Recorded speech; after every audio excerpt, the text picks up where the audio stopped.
following is a production of Dirty Mo Media.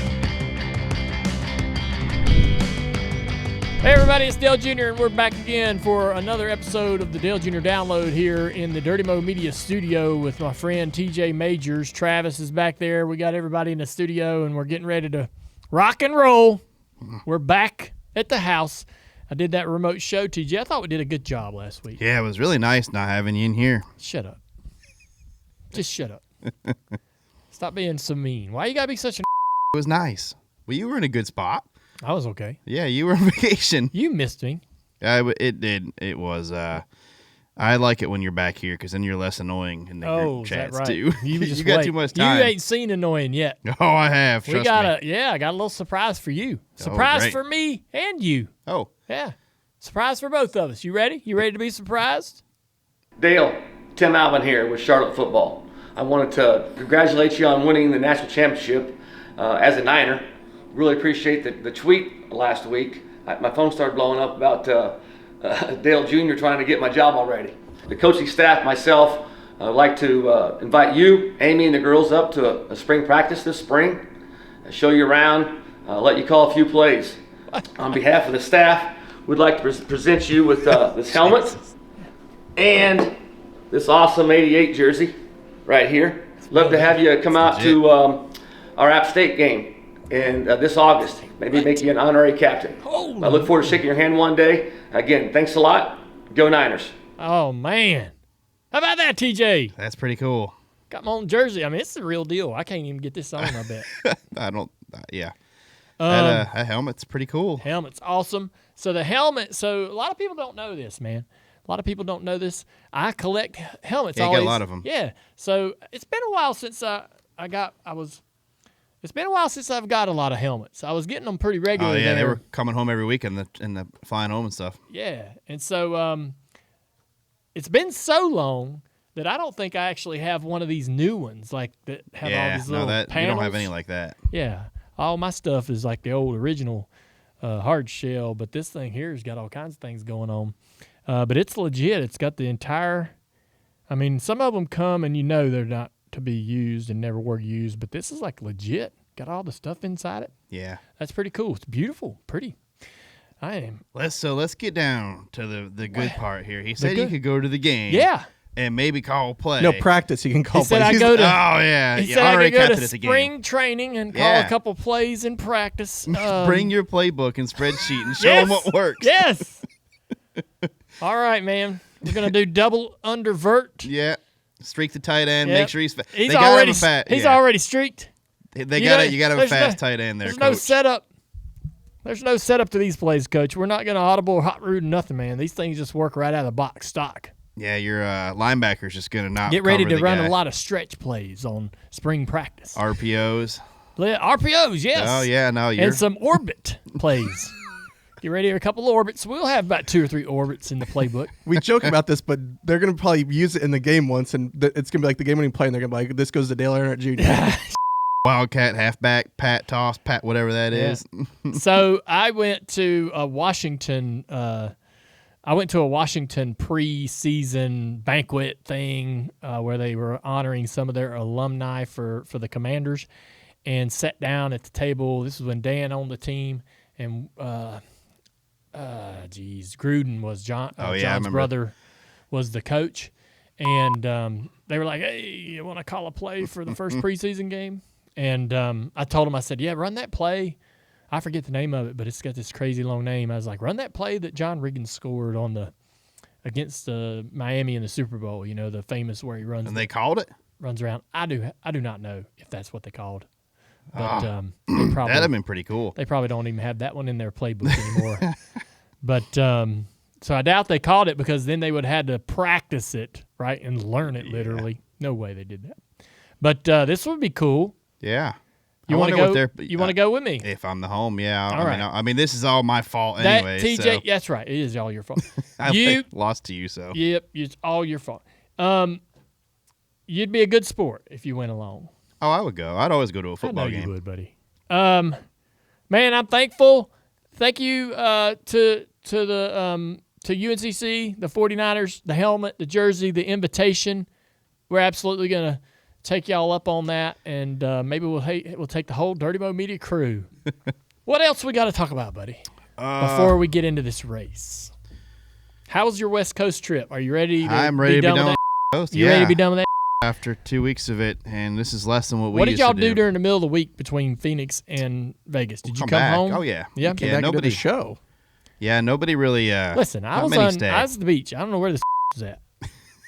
Yeah, not many stay. Because normally whenever you were running the schedule, we went 3 races out there. Now we only have 2. Mm-hmm. But, most come home. But it takes you a whole day to get used to, or a couple days to get used to the time zone again. Yeah. And then you go back, and then you got to do it again. And Vegas is Vegas, so pretty awesome. It's like, it's still Vegas, so. And I enjoy that. I actually enjoy the racetrack as a place that we go and run, and track, moves around. The cars are all over the track. Restarts are wild. I actually enjoy going there and running that racetrack. Well, Vegas looks like it's really slick, and it's starting to, I know that it was already kind of lacking grip, but it really looks like it's starting to get more and more challenging, starting to wear tires a little bit, comparable to other racetracks. I know that it's interesting to me, I think, for Vegas, how different the grip is in 3 and 4 versus 1 and 2. And I always thought it was because 3 and 4 sits in the sun longer and gets bleached out, and the billboards in turn 1 and 2 might protect it a little bit from the sand. Yeah. I was going to say the wind, because it normally blows down the backstretch into 3, and it was super windy this weekend there. Like, super windy. And so I know this sounds crazy, but the repeated year-long sandblasting, for lack of a better term, that the surface takes. Yeah. Like that right there is what, that and the sun and bleaching out that surface, that is what makes the track lose the grip. Yeah. And so, and the reason why I believe that is because when we would go to all of the tracks that were in the sand belt or the sand region of South Carolina, like Rockingham, Myrtle Beach, Darlington, all those tracks where it's quite sandy, and you kind of move away from like the red clay mud areas. Those tracks aggressively aged quicker so like Daytona Beach, for example, right? Same thing. Like those tracks aged really quickly, comparable to other racetracks that would get resurfaced up north and so forth. But so I think that the terrain, and to your point, the wind is really always pretty heavy out there in Vegas, and the grit that gets blown around, basically just kind of sandblasting the surface annually throughout the day. But turn 1 and 2 has a little more grip than turn 3 and 4. That's my belief. And especially when, obviously, the billboards cast the shadow across the racetrack, the grip really improves comparable to turn 3 and 4. But 1 and 2 has bumps, too. 1 and 2 does have some pretty... Are they getting worse? Or are they just about They're not getting better. They're just bad, yeah. They're bad, yeah. They're pretty bad. Do you still drive under or above them? Yeah, I would say when you get to the corner and you get off the wall, like that's one of the things that going there you think about what the drivers are going with you. When you point off the wall, you better be aimed where you want to go when you hit them bumps, because that's where you're going to end up. Because if you're going straight when you go in there and you hit them bumps, you're going to go up the racetrack. I can't imagine what it must be like to go to Vegas. I remember when, and deal with those bumps in 1 and 2. I remember when we used to go there and test. Like, we'd go out to Vegas before the season and spend 2 days testing. We would go there, and then you'd get there to practice, and you'd practice on Friday all day, practice on Saturday all day, and you were still not happy with how the car got through the bumps. Most times, you would show up, and the car would be awful through the bumps. You'd be like hair on fire, pure panic mode, going back to your crew chiefs thinking, dude, this thing's awful through the bumps. Like, we are way off. Like, I hope you got a plan, because everybody's saying the same thing. You're going to fix this because this ain't going to get it. Yeah. And I can't imagine how it is for you guys now when you show up and you don't really get a lot of practice. And if it don't get through the bumps, what do? Like, you don't really have a lot of options but to suffer through it. Yeah. I mean, you got to suffer through it. And honestly, you can't even really spend a ton of time working on it either. Yeah. So, and I feel like that the conversation around practice, right, is one that hasn't gotten enough attention until probably the last 48 hours. We had there was Catherine Legg at Phoenix stirred up a lot of conversation around the approval process for drivers in NASCAR. I don't think that there is a problem or a perfect solution for the approval process. I'm sure there's things you could change. I don't really give two about it, to be honest with you. Somebody's going to make a decision. Somebody in NASCAR is going to say yes or no, and that's that. Like it or not. Right. What I believe the conversation is, what I believe better serves that conversation is talking about how practice might have helped her and the team improve the car. And so fast forward to this weekend, and I would say that listening to the teardown after the race on Sunday, Jordan Bianchi and Jeff Gluck both agree. Like, more practice is probably the core conversation and the true solution to, like, giving a person like Catherine a better opportunity to not only have a better race but also not have mistakes. And then they came in here for Door Bumper Clear, and they had a similar conversation and all agreed that the teams aren't saving money by not practicing. They have found they're going to take that. Let's just say the teams are spending $1 million less by not practicing comparable to what they were doing in 2019. Well, they've taken that $1 million, put it over somewhere else, and they've spent it somewhere else. Sure. They didn't save it and put it in their pocket. That ain't what's going on. No. They've hired 2 or 3 more people, and to the guys on Door Bumper Clear, to their point, they've hired more people and they've hired more tools to basically practice during the week. It just gets reallocated somewhere else. Within sim, engineering, and all these other things to try to continue to get better. So they aren't saving the teams money. The teams aren't saving themselves money. But now if you add practice, though, aren't you now forcing them to spend money? You will find – no. Because, listen, every team has a certain amount of money to fund their program. All right? And I would say if you got $20 to spend and somebody said, all right, man, you're going to start practicing, you're going to reallocate money. You're going to find, all right, man, where can we move some money away from something else to put it into the practice bucket? Junior Motorsports is going to have a certain amount of money to race this year, and if they came to tomorrow and said, we're adding an hour of practice to every weekend, wouldn't change a thing. There's some people in this building that would probably argue with me, but in the end, at the end of the year, it ain't gonna make us. It ain't gonna amount to nothing it ain't gonna ruin our business. It ain't gonna. We'll find a way, like we always have. Anytime anything's changed in this sport that required an additional spend, we found a solution. That's what we do. And that's what all race teams do. And so we would go somewhere in our business model, and we'd find the money, and we'd figure it out. And so, I thought that was pretty.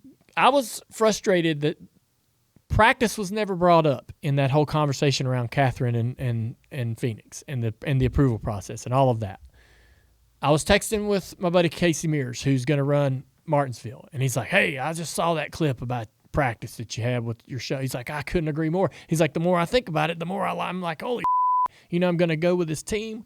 They have no support, their own engines." Like he is he's in as toughest situation as you could be in to try to go and absolutely qualify into this race, right? And go run well, right? And just have a good time, right? And if he had an hour of practice, they're going to show up with Carl's car. It's going to be okay, but it would absolutely improve if they had some time to, work on the car a little bit and get it a little more comfortable for the driver. And Casey would probably have a whole lot better of an experience driving that car around there, not wrestling with a lot of the problems that he could figure out in practice. And so you have, but anyways, I was frustrated that this conversation was not happening instantly after the Catherine Legg deal, but then it started to pick up a little bit of momentum. The guys at the Teardown brought it up, which I thought was awesome, and then Door Bumper Clear brought it up yesterday. And I really believe, the fact that we don't practice still is shocking to me. The fact that we practice as little as we do, right, is just insane to me. And I know some people have gotten used to it. It's normalized for a lot of teams, drivers. And some drivers, and I can't argue with them, some drivers will sit here and say, I don't want any more practice. It's not going to help me. We had Chase Elliott sit here and say that. And I can understand his point of view.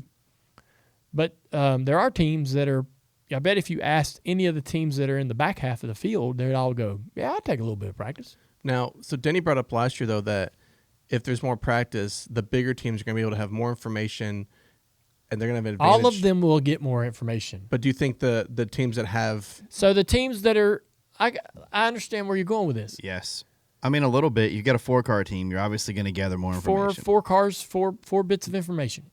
But if you got a team out there right now, like let's pick Noah Gragson, right? Good little driver, good little team. They get a lot out of what they have, but it's all kind of a new thing, right? Are we helping them by limiting their practice? Are we helping them because we're keeping Denny Hamlin from getting too good? Well, are they gaining... I mean, are they...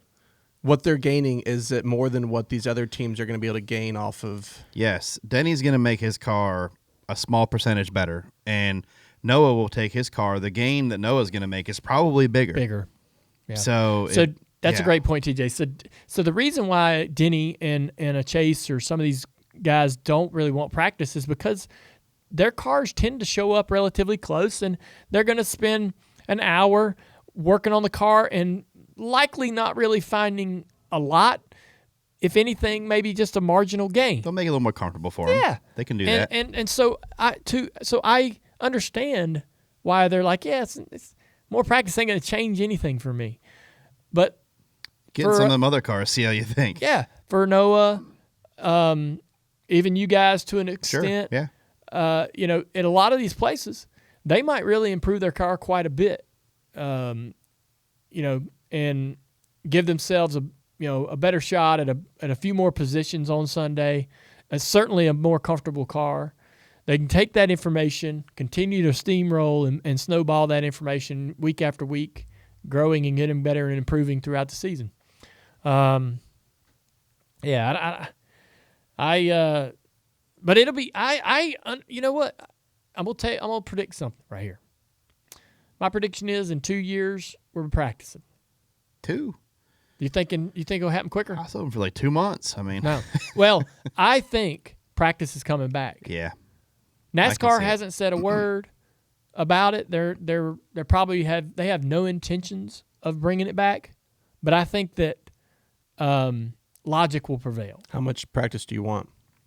I think if the team's just got a solid hour, they could bust that up into 30 minutes. Would you keep the format that we do now and do like 20 minutes and then qualifying right into it, or just? I don't know. I don't think that would be bad. That way you at least can qualify. At least you know what you got for qualifying a little bit, and you got a little bit of an idea. But I think the best case scenario would be for the cars to show up, maybe get 10 minutes or 20 minutes, go right into qualifying. Yeah. And then have like which is what we do now, basically. Yep. And then they would have a post-qualifying practice that would be anywhere from 45 minutes to an hour. So you get like a happy hour. Yeah. Yeah. And the other thing is, if you don't want to practice, don't practice. Don't practice. They're going to practice. Yeah.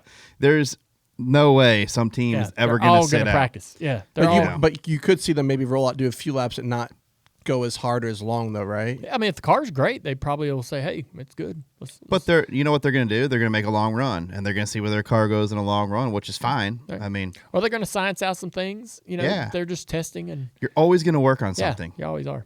But I predict that inside of 2 years, we have a form of practice return. Not this 20-minute, Group A, Group B bull. We'll have a legitimate, like, hey, man, everyone out there, give it all you got for 45 minutes to an hour. A Saturday practice. Yeah, I believe it. I think it has to come back. Before the Xfinity race, go into the Xfinity race. Yeah, I mean. Yeah. I mean, or after it, I don't know. Yeah. It appeals to this idea of, that provisional that they brought, that NASCAR is, that provisional that they brought in that Helio used. Hello? Yep. So, well, I'm looking at you like clueless. No, you're going on right past it. I'm not talking. Yeah. So they've adjusted that a little bit to where it's basically like, hey, man, if you're applying for it and you get it, you're using it. Right. So that changes it a little bit for some people, I think, because there's no chance to legit make the field to be able to race for the money and all that. So a team's having to accept a financial burden in that scenario. So that's not awesome, but I'm not sure how much that matters. I think a little bit, but NASCAR still has to be very, excited about what potential cool scenarios could be produced or could crop up, where a driver comes from outside of our industry to compete with us. They need practice, man, because we gotta, and they don't. Helio went to Talladega and practiced pit entry all by himself and didn't learn, these guys, again, the guys on the teardown discussed it. He had a little bit of time in the ARCA car and practiced drafting a little bit there, but when he was woefully underprepared when he got in that Cup car. I thought the 500 was that weekend practice after that. There was actually enough practices where you were like, hey, are you going to run? You're not going to run. You're going to work on something. I didn't actually even mind that. I thought that's the Daytona 500. It's important that the 500 has practice. Yeah. Also, if you added practice, I think that might help with attendance for the Xfinity races too. If hey, you're going to see the Cup guys out there practicing beforehand a little bit. Imagine that. That's a good point. Well, there's storylines. Yeah. Fans are having to really debate on do I go camp because damn, only track activity I really get is the quick. Saturday and the Sunday race. It's quick. And it's bam, bam. It used to feel like the weekend was a long form, all types of things going on, a lot of track activity, storylines building. And so a question, do you carry this to the other two series as well? Yeah, I think so. Give them each an hour? Yeah, because I think in the trucks and Xfinity, those drivers need that even more. Yeah. Need just the time behind the wheel of the car. Oh man, I mean, yeah. So I think it would be good to bring practice back. I know we have repeated ourselves and said that on this show a lot over the last several months and maybe even longer, but I believe it'll come back. I just don't see this being. This, to me, isn't normal. Even after all these years since COVID, this still doesn't feel normal to not practice or limit practice or for that to be where they're going to try to save money. Of all the areas where they're just, spending ludicrous amounts of... And NASCAR has done a good job of limiting areas you could spend money and taking away things like wind tunnels and stuff like that. That was getting... Yeah. There was a lot of that, but... I really think practice is one thing that would help in a lot of areas. Yeah, for sure. We'll see how that goes. Will my prediction come true? Do you think we'll get practice back? You want to make a prediction there, bud? I mean, I do think we'll have practice again at some point. All right. Getting into the Vegas race, Justin Allgaier won on Saturday. yeah, there's really only one thing that stands out to me about that race that's really neat.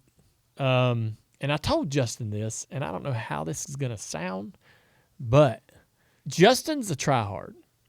And so when he gets in the same situation that he was in last Saturday, he goes 110%, and sometimes that gets him in a little bit of trouble.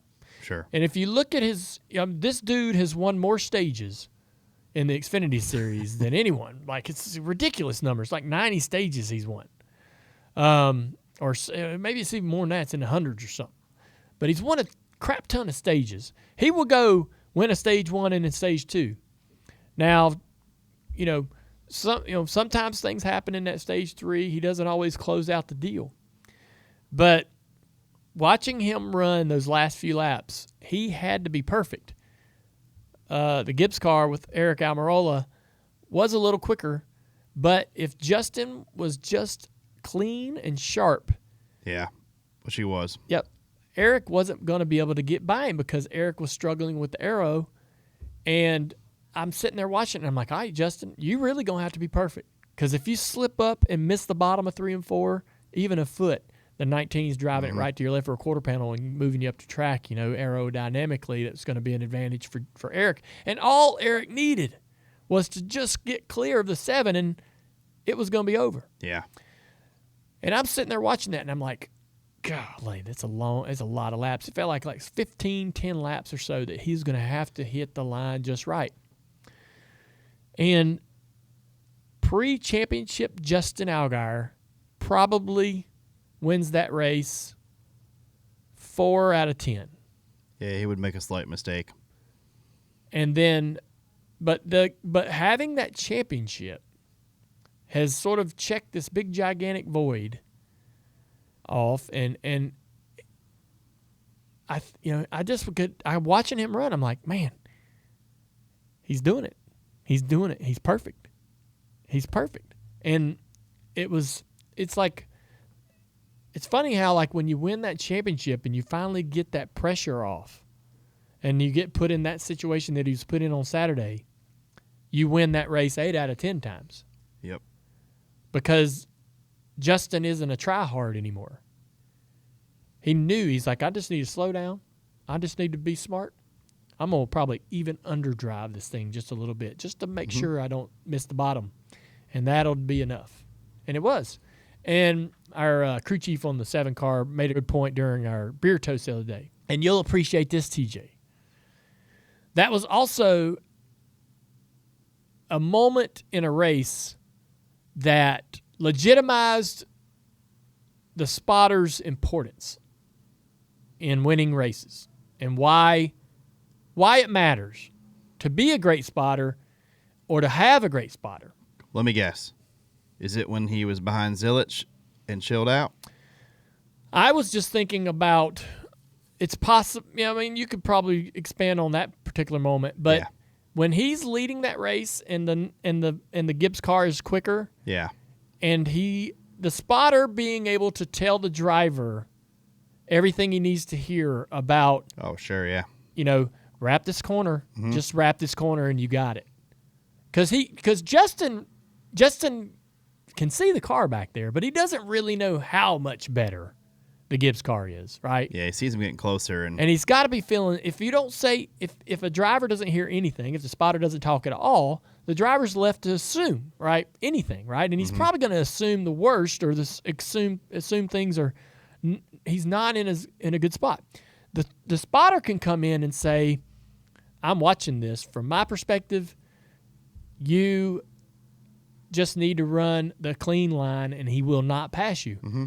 And you can see that from your vantage point where a driver really doesn't know that. Yeah, you can see it big time. So that is a really classic moment where a spotter can simply come in with a little bit of good information and calmness. Yep, and give the driver an immeasurable amount of confidence and calmness to be able to not be a try-hard, not try to do everything, not try to overdo it, not miss the bottom.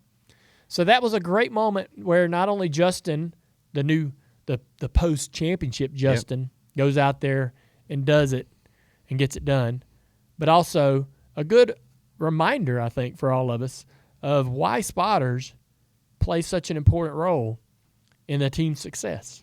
For sure. And, that was a very impressive run by Justin at the end there, but the most impressive run to me was probably not that run. It was the run when Zillage got the lead and Justin was behind him. And instead of running up there and just forcing the issue and trying to pass him right away, which is what I think Justin would have probably done, because how many times has Justin had the best car all day and at the very end brushes the wall, does something little that happens, and in most of the time it's self-inflicted. This time when he was behind Connor, I'm like, oh, Justin's fast, but he feels like he needs to be up there leading. He just rode. Yeah. And then 15 laps later, he drives by him and goes on and leads the race. That was probably the first difference that I saw in Justin, where he was like, you know what? I'm just going to ride. Yeah. And, it's impressive. It's going to be interesting to see how many more times he can do that, because I feel like, shoot, man, Justin's given a lot of races away. And I feel like now he's to the point where he can probably start capitalizing on these things and just letting it come to him instead of trying to go up there and take it. He definitely felt motivated after how Phoenix ended, and that kind of, he takes some responsibility for not doing what he thinks he should have done or could have done on that final restart at Phoenix. So that was part of the motivation. But, yeah, I want to give him a lot of credit, man. That was a real hard thing to do for a driver, to be able to make sure you run the line just right, put everything where you need to put it every corner. And you can't miss the line there either. No, not by 16, by 6 inches. If you miss the bottom in 3 and 4, if the left front doesn't connect to the apron, you're 2/10. Well, yeah, and the whole straightaway, the guy behind you is catching you, and he's going to be able to make, and it's wide, so he can go wherever he wants. Yeah. Well, good job by him. Fun to watch. And I agree, like, there's a calmness and a confidence and a patience around Justin this year that if he continues with that, I think he's more dangerous to his competitors in terms of winning the championship this year than he was last year or any year before that. Because same, yeah, and I think it's, once you win that first championship, you kind of calm down, slow down. You're a bit more of a logical, prodding sort of race car driver instead of just a try hard 110%, giving it everything you got all the time. And I think that'll benefit him at this point in his career. Going into the Cup Series, there was a lot going on Sunday. There was. And first off, I got to admit defeat. I thought that I was actually watching on X the teardown Sunday after the race. Great show. And had a lot of folks tuned in. I think there were 15,000 or 12,000, 13,000 people watching on X Sunday with Gluck and Bianchi. And they have this little thing where they guess what the good race poll will be. Me and Jordan were like 73, 74%. Jeff Gluck said 91. I think it landed somewhere in the 80s, mid-80s, 83, 84. 87. 87. Yeah, it was high. Wow. Yeah, that's high. Yeah. I would agreed with you. I didn't. I mean, I thought it was a good race, but I thought there wasn't. Yeah, it was still kind of the like cautions kind of ruined anything like strategy playing out or stuff. Wow. Depends on who you look at. Yeah, I mean the cautions also made the race like the cautions ruined brought a lot. Ruin it for some of your buddies. But we didn't see if the fuel was going to like Logano with the fuel strat. Like we didn't get to see any of that though. Apparently, the 21 was a couple laps short. How hard is it for him to save 2 laps, TJ?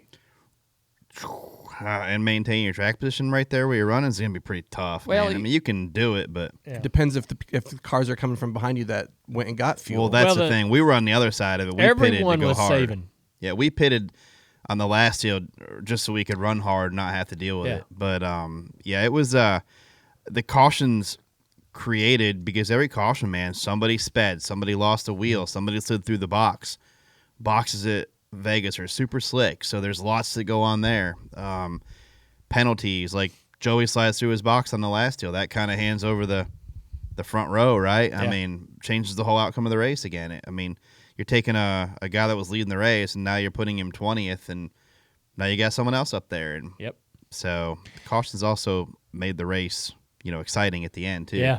There's this I don't know if it's a big debate, but there's this conversation around Christopher Bell. Pulled out of his pit box with a loose wheel, goes down pit road, pulls into the 19 pit box to get it tightened, and he served a penalty for pitting outside his box. Smart play. Yeah. Is it? Yeah, it's a smart play. Well, he saved the left rear tire from coming off, which would have been a bigger penalty. Yes, and he saved himself 2 laps as well. Should you be allowed to have another pit crew service your car? I don't think it's a big deal. Yeah, absolutely. I don't think it's a big deal either. It's better than a tire coming off at any point. I agree. So I don't see an issue with it. Yeah, I thought it was absolutely smart, quick reaction by Adam Stevens. Very genius decision to do that. And if safety is what NASCAR cares about, yes, then you don't want the tire. I don't have a problem. No. Who gives?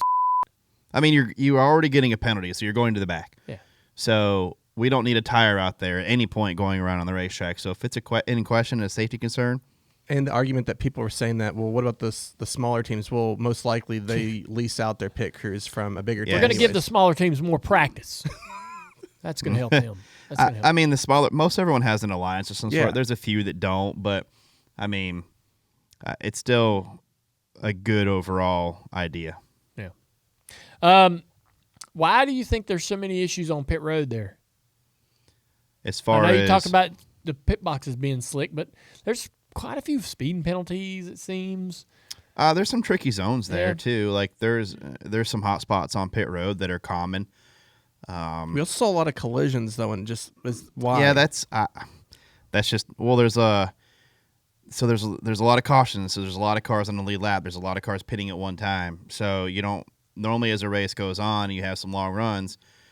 Pit road thins out. Yeah. And you don't have as much of that whenever when there's long runs. So when you have a lot of cautions and everybody's on the same schedule, you got a lot of cars coming down pit road. And with the way it was last week with the qualifying, like we went out early, we knew we were gonna not be very good in qualifying because the cars that went early were not gonna run fast, and it just got better as it went on.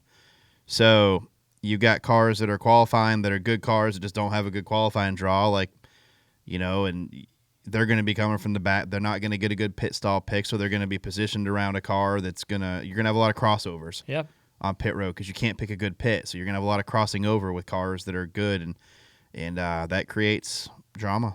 What's this problem you got with Denny? Oh, Denny, geez, good Lord. I mean, so we're lead lap, Denny's a lap down, and we pitted the first time. We stayed on pit road all the way in to work on something until the pace car was almost back around. We left legally. Everything's fine. We come back and line up. Denny pits the second time by, but he only goes down and takes tires. So he comes back off pit road naturally before we come back around and get caught up. Well, he's still a lap down. We're still on the lead lap. Like, we didn't do anything. He's still supposed to blend behind us. You sure? Yeah, 100% sure. And he just kept, with the choose, it's important on where you're at in line. Well, he kept pulling up and getting back in front of us as a lapped car. Mm-hmm.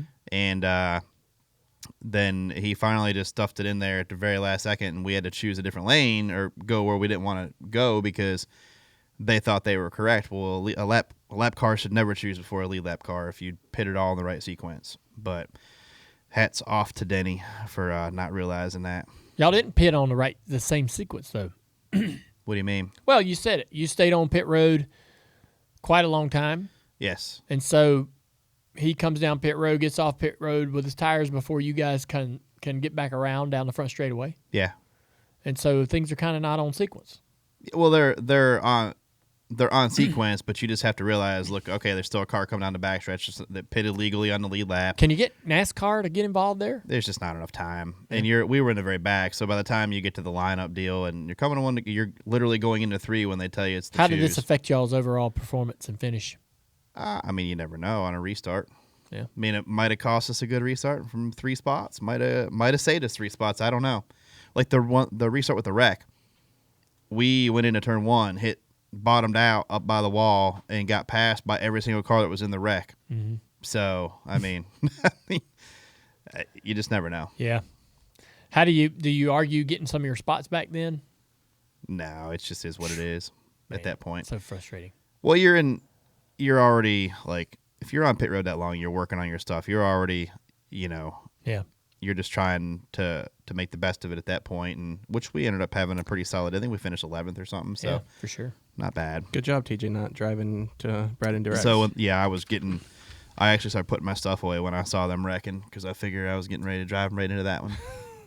You getting a lot of hate on social media? Getting a lot of criticism? I don't know. Am I? I don't know. What are you talking I don't about? know. You sound like you got a complex. Well, I was 4 for 5 going into that race for wrecks. So, I mean, we T-boned Chase. Is that public opinion or? No, that's facts. I mean, Chase at Atlanta. Okay. And then so you're being genuinely hard on yourself? Yeah, I mean, I don't like it. I mean, we're running into things right out the front of us. So Phoenix off of turn 2 there when they wrecked. Did you ask Brad if he's, if he can see okay? I don't think it's a seeing problem. Did he get his physical this offseason? I don't know. Get a good eye exam? Yeah, maybe. Maybe I need the eye exam. Did you ask him if he's hearing you okay? Is his hearing good? Brad's getting old. I said go low at Phoenix, and he went low, and we were still in it. So that gives me a little bit of a concern. So it's not Brad. No, it's definitely. I mean, the backstretch of Daytona. Do you repeat it? That always helped me when I'd say, hey, man, whatever you say, repeat it. Say it twice. I'm pretty sure I said it about 75 times. I hear the second one, not the first one. The first one's like wakes me up. I'm pretty sure. Like, go low, go low. The first one is like, all right, what'd you say? And then the second one, I'm like, oh, yeah. That makes sense because I was talking to Dale about a read that he had to do today, and he looks up and goes, were you talking to me? Listen, I know that's a fact because I was watching the Homestead race when he ran the Xfinity car there, and I was like, I was listening because I think it was, I went back and listened to it, and I'm like, I was listening because I had Josh in that race, and you doored Josh. Oh, and I did. Like, yeah. And I went back and listened, and I'm like, ooh, he's not going to understand that. Like, because normally when I'm like, my lingo is different, and I usually repeated things like multiple times, and you just got an idea at that point. Mm-hmm. But, there is definitely something to that. People, you just get used to it. You know it. You could say anything the first time. Like you could, if you're saying go low, you could replace the first go low with anything in the world. Go high, go low. No. That's what I'm going to start doing. I'm just going to say both. It could be like I'm covered. Mad Libs, where you just leave that blank and just put anything you want in there. Maybe we could have a spotter ad lib. I'm only going to hear the go low, the second part. Yeah. I usually repeat things numerous times really quick, but no, it was nice to not actually drive into a wreck for once, so that was good. Yeah.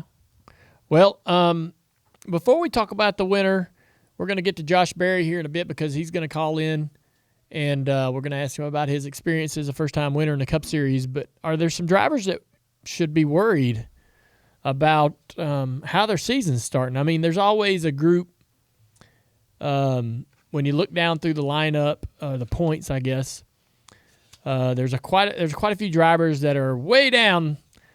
I mean, the one that stands out to me, you got Noah Gragson in 33rd. I'm sure Noah's disappointed in that, and I think he's a better car than that. Yeah. Cole Custer in 35th. I don't know what we expected out of that team this year.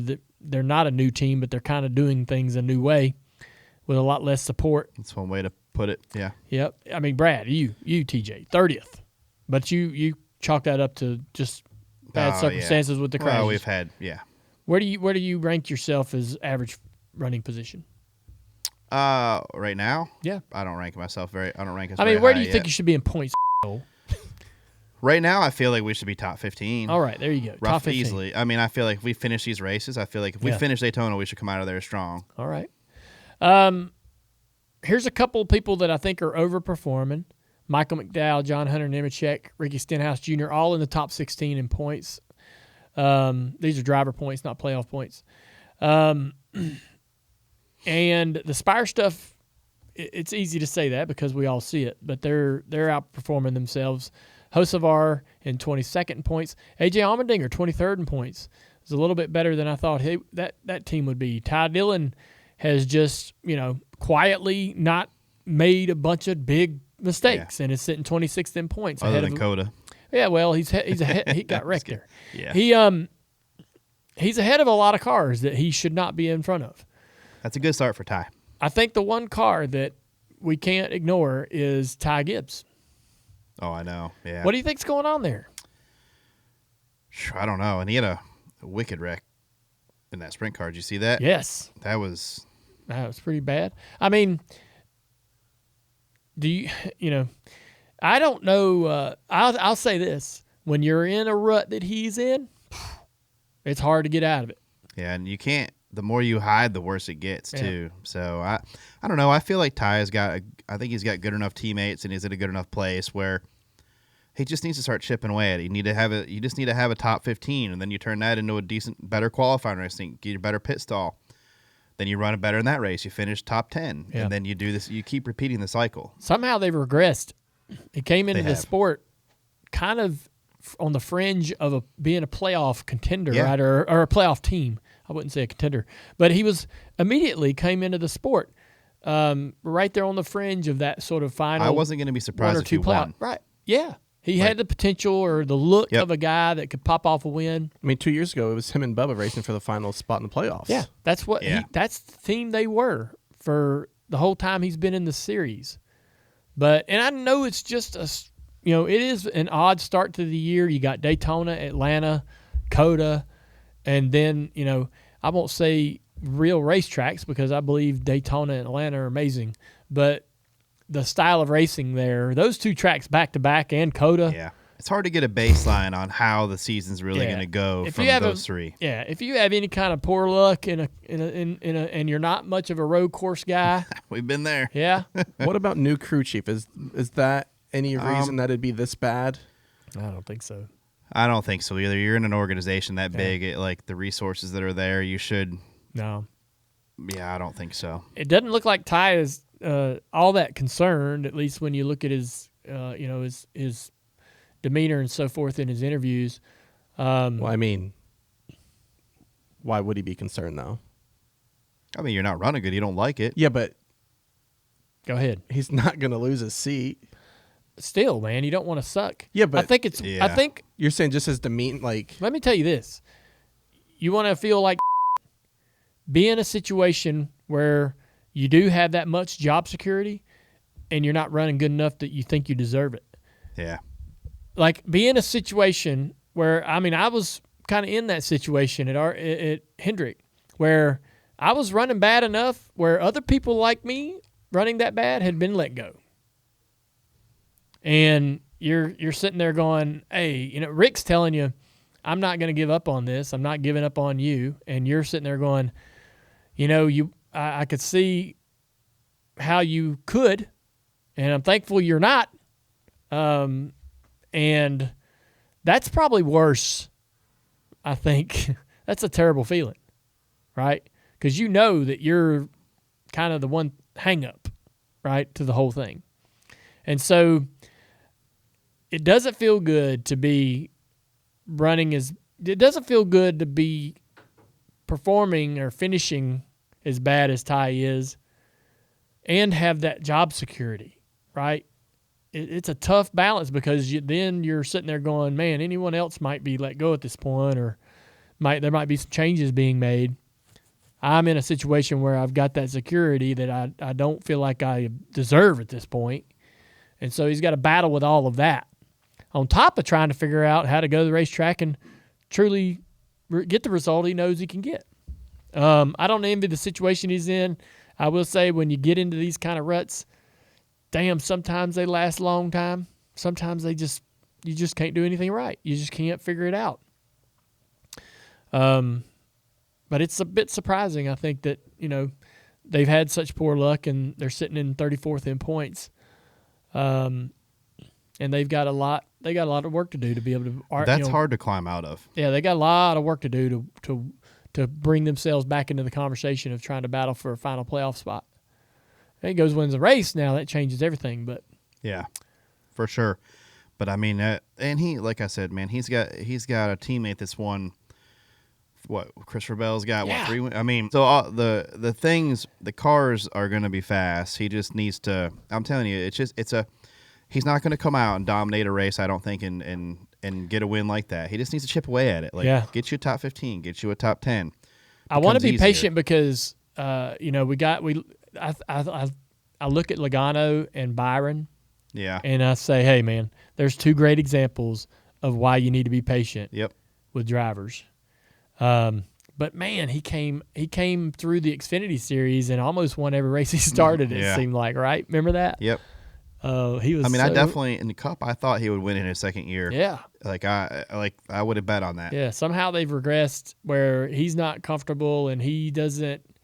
It's like the team isn't in a position to where he can continue to improve himself. Yep. And until the team gets to where the cars are happier, right?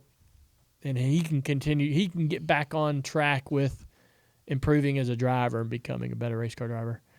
That's tough to do.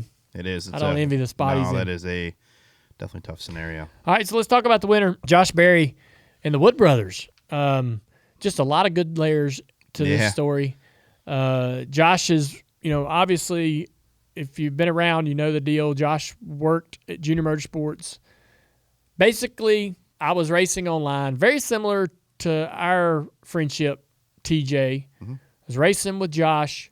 He was asking me if I would watch some of his races. He had some in-car footage from his Legends races that he was running. Cars, I think, right? In Nashville Fairgrounds. Yep.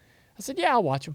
Got to looking at it, and I could see how, as he's driving this Legends car, he would arc the entry to turn and get up underneath the car in front of him, and he was patient on the throttle, and he was doing a lot of things that I was just like, wow, this guy's a nice little driver, right? He's not barreling into the corner and driving the car into a push, knocking people out of the way, or missing the exit. I mean, he was just really tidy with his line, and I just could see some things in there. I was like, this guy's he's got just basic general common sense about how to make a corner. Nothing crazy. We were in between drivers in our late model car. Kind of, we had an opportunity to do some, try some people out. And I said, hey, why don't you come and drive the car? I don't even remember the whole series of events, but whether he practiced the car, maybe ran, I think we did like one or two race trial or something. And he ended up running relatively decent. And I think he ran top 10 or something like that at a big field at Motor Mile. He ends up moving here and moved in with my mom and Willie, her husband, and lived at their house for a couple months. We put him to work in the teardown at JR Motorsports, cleaning parts and cleaning stuff coming off of the used race cars at the end of the race weekend.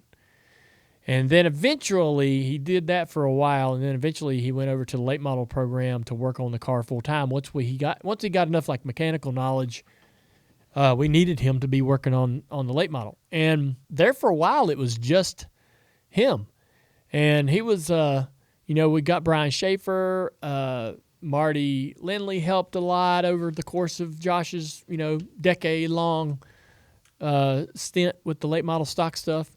But he learned a ton himself about the front geometry, about the setup of the car, the typical maintenance. He worked on every inch of the car. And it was good for him. And we tried our ass off to get him opportunities, and it took a while, and it finally stuck, and he gets into the Xfinity Series. He had success. He wins races. All of that secured him an opportunity at Stewart-Haas to drive the 4-car. I think that Harvick, Josh Jones, Rodney Childers, all of those people saw something. They saw what we saw in Josh Sunday. The potential for this guy to be a winner at the Cup level. The interesting thing, I think, with Josh, obviously, is his age. He's not 18. He's not 20, 22 years old coming in. He's a 34-year-old veteran. He's sort of this, it's kind of like Dick Trickle. Dick Trickle was one of the most decorated short-track racers up in the Northeast, and he was a rookie at the Cup level at like the age of 45 or 50 years old. But everybody knew he wasn't a rookie. Yeah. Everybody knew that he was far from a rookie. One of the best drivers in the country in terms of, racing on the short tracks at the least. But, Josh comes in in the middle of his racing career. at the age of 30, 33 years old now, 34 years old now. And what I thought was great about that is when you hire him, you're getting that veteran. You're getting a guy that already has the racecraft. You're getting a guy that's not going to make a bunch of dumb mistakes. He's not going to be uneducated. Everything that's coming at him, he's going to know kind of how to handle it. And he's not immature. He's over the bull outside of the race car, pitfalls and things that you can get yourself into. He's got a family. He's got responsibilities. He's got a mortgage. This guy has to get it done. He has to go out there and make it happen. And so you get to cut a lot of corners. We talked about the development that Joey Logano and Byron and those guys had, the 2 or 3 years where you're going, when's it going to finally start clicking? You didn't really have to worry about that with Josh. He was in a tough situation last year with Stewart Haas Racing. We saw some glimpses of top 3, I think, at Darlington, and things kind of tailed off and went sideways toward the back half of the year because, the team was basically just kind of hemorrhaging people. Yeah, that was a bad situation, too. Yeah. And so, but he gets in a deal with the Wood Brothers, and I remember during the offseason, kind of being privy to a little bit of the conversation around where Josh could end up. And I think now, it's easy to say this, but it's like the Wood Brothers needed him as much as he needed them. They're both good for each other. Yeah. There's been a really great effort in the offseason to retool the 21 car, new crew chief. There's some excitement from the drivers at Penske that would be, they would have an interest, a rooting interest in who drives the 21 car and how they're going to have to work with that driver, He's fit right in. There was some excitement around Josh coming and being a part of that program and being a part of those meetings and conversations amongst the drivers. And so it's great to see this play out, and you could tell there was something possibly there. They had some good speed at Atlanta, ran up front. Sure. Yep, ran up front, got kind of screwed around there late restart. In contention. Ran up front all day at Phoenix. Totally different type of track, too. Yep. And I think the word that I think served that weekend the best was undersold. That's what Jordan Bianchi described how they, as the industry, presented Josh's result at Phoenix. Everybody was hesitant to take note of it or make light of it because it was like, all right, this is just a one-off kind of thing. And then they go this weekend and again ran in the top 10, top 5 for a majority of the day, and ended up, putting it together and being there in the right time at the right place. Yep. So really, really neat story. And trying to put it into words how proud of Josh I am, how thankful I think I am of all of the people that have given him opportunities along the way. We could help him here at Junior Motorsports to an extent. And then it's a stepping stone if he uses it right. Yeah. And then when that reached its limit, there was other people that had to come in, That's the goal, right? Yeah. And again, Harvick, Josh Jones and Childers and those folks kind of believing in him at Stewart Haas has given him that opportunity to get into the Cup Series and also Hendrick Motorsports when Chase was hurt, when when they called on him to come drive that car, and again when Alex Bowman gets hurt and they call on him to come drive that car, those are some tough things to do. Some good results, some tough results, but the things that I heard were how much they enjoyed working with Josh during the week at the meetings, how plugged in he was, and he helped that team kind of, continue to learn and progress for when the drivers that were injured, once they become healthy and hopped back in, it was like they didn't miss a beat. So all of that experience has led to this, and now he is a winner at the Cup level. It's got to be incredible, I think, for short track racers around the country that know his story. Right? This has changed the this has changed the path to get to Cup for a lot of people, and it's given hope back to the guys. Like, now you got Carson coming through the same way, won a lot of races. Now he's back. He's got a full-time Xfinity deal this year, and he's quietly, I know we haven't had the results yet, but he's been fast. He's been in contention a lot, and it gives hope for them kids and them guys coming up. And I mean, I these guys, like you said, I don't think it's mentioned enough, is these guys learn really good. Like, they're real smart. Like, Carson's one of the most intelligent guys that I've seen with Josh too. Like, their racecraft when they get here is ready. They're ready to fine tune it and polish it. And now, this is a stepping stone to their next step for them. So I honestly, couldn't agree more with you about their racecraft. I think that minimum 3 years in the Cars Tour is incredibly beneficial to a driver. If a driver can be fast, right? Come into a series like the Cars Tour, go out there, win a race, qualify well. That's awesome. Sure. But they're not always ready to move up at that moment. Just a lot of them go too fast. Yeah. They got in these races, these races are tricky, competitive, tough. The passing, the battles that they're going to face, and the challenges and other competitors, the things that get thrown at them really develop incredible racecraft. Because it takes some work to get that car across the finish line without doing some damage. Consistently. Yes. And so, to your point, man, like, if you can devote 3 years or at least 2 years to a tour like the Cars Tour, any kind of, full body late model racing where you're running competitively week to week against the same people, because that's what you're going to do when you get up to the Xfinity Series or the Truck Series. You're racing the same people, so you have to race them with a certain amount of respect. You got to race them next weekend, right? And you should. Yeah. And so it's I think that served Josh well, served several people well that have moved out of the Cars Tour up into the Xfinity and the trucks. So Josh is actually we usually have our winner called in, but Josh is going to come into the studio today. Perfect. Local guy. We talked him into visiting us, so let's make some room. Hey, everybody, you want the latest Dale Jr. download apparel? Visit shop.dirtymomedia.com. We're always adding new stuff all the time, especially like when we say something silly on this show. We'll put it on a t-shirt. Again, check it out at shop.dirtymomedia.com. Man, I can't believe it still. Do you remember when we were here? You probably remember this. We were here when we announced the 4-car thing, and Mike was like, you got to come back when you're in a race. Yeah. Here we are. Yeah. I know. It's pretty crazy, man.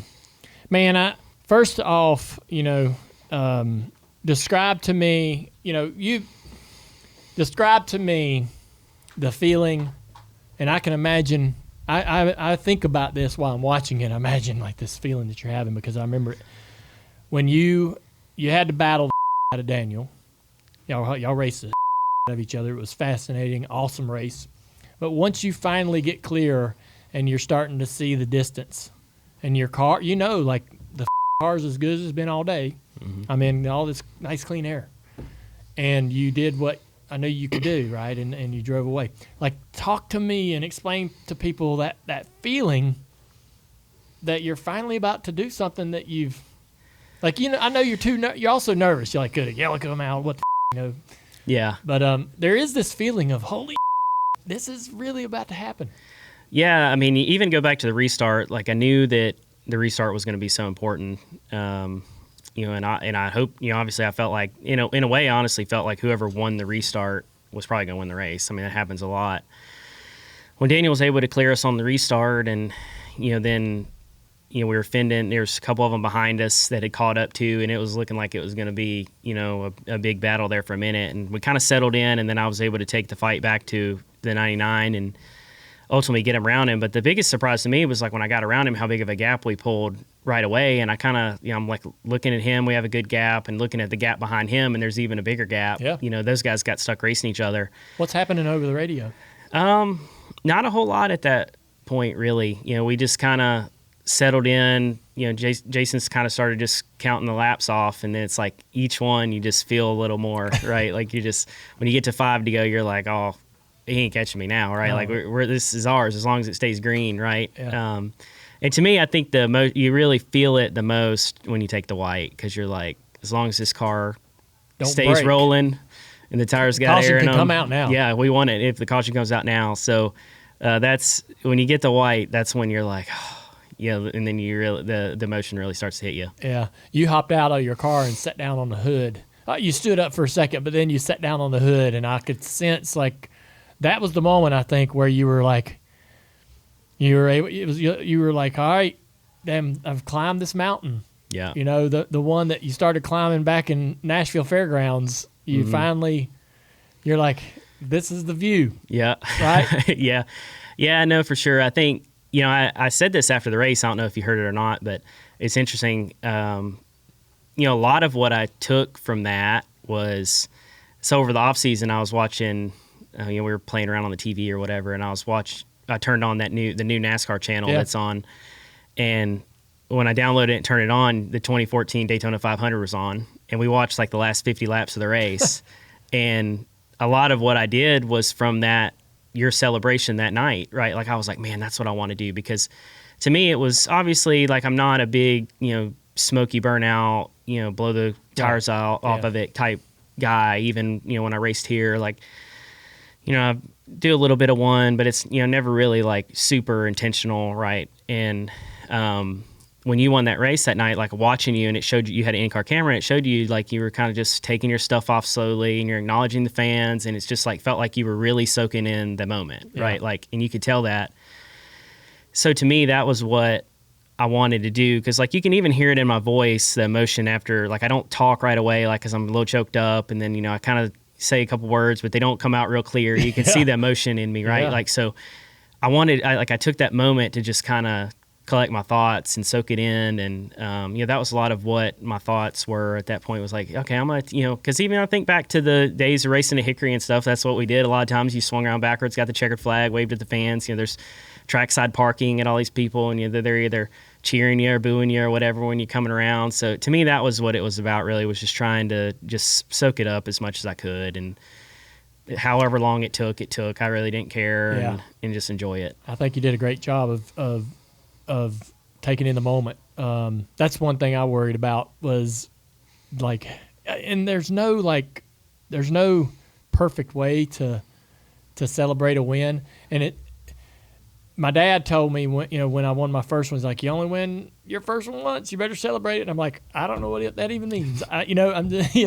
And so like, of course, like on the front straightaway is incredible, going to victory lane, that whole, having that genuine victory lane experience. And I'm thankful for the FaceTime call. That meant so much to me, that of all the people that you wanted to connect with in the moment, you reached out to me. I was certainly sitting there in my house. I text Amy. You were 5 laps to go, and Amy texted me something about the kids, and I just texted her back, Josh. And she was like, Josh what? Josh what? And I'm like, he's about to. Yeah. And she goes, is he about to win? I said, white flag. I was like, I couldn't even talk, right? I couldn't even think. And I bet there's a lot of people just like me that are in your world, right, that were the same way, that are just so over the moon for this to happen. Man, I was so proud of you. I was so happy for you. I want to ask you, Wood Brothers. So you get an opportunity to stay in Cup. I remember you mentioned that in your interview, your post-race interview. Like, it's a privilege to be here, and I'm lucky that I'm lucky to be here. I'm thankful that this opportunity is the next one. Can you even articulate like how this thing has kind of come together so quickly? Y'all went to, you take the job, they kind of retool this team. You're embraced by the Penske drivers, and I don't even know what that experience has been like for you, but for as far as I know, they've really embraced your becoming part of the deal. And then you go to Atlanta and run badass. Then you go to Phoenix and run really great. And it's like, so walk me through that whole thing from the moment you accept the offer, you go up to Stewart, Virginia to visit them and get this massively quick introduction and, crash course in all things Wood Brothers. So walk me through that whole thing. Yeah, I mean, it's just been a amazing experience. And even when I first met with them, last summer, like it just felt like the right move, right? Like you just sit down and you look at everything going on, and it just felt like the right move. Obviously, the affiliation with Team Penske and the structure, and being alongside my Penske teammates, through that affiliation, and being able to lean on those guys and learn from those guys, and rely, use their success to help myself, right? Like that was a big part of it. And then on the other side, you have like the grassroots old school feel that you kind of have you're the driving for the Wood Brothers, which is their legacy is so long and storied in the sport, but and they're such great people that it's just a unique balance between the two. And really from the start, we were clicking things off pretty quick, getting done, and then really like soon as the off season hit, we were using the sim, we were working on stuff, meetings, a lot of work on the off season. Really, I feel like I didn't have much off season too much. We stayed after it pretty well, and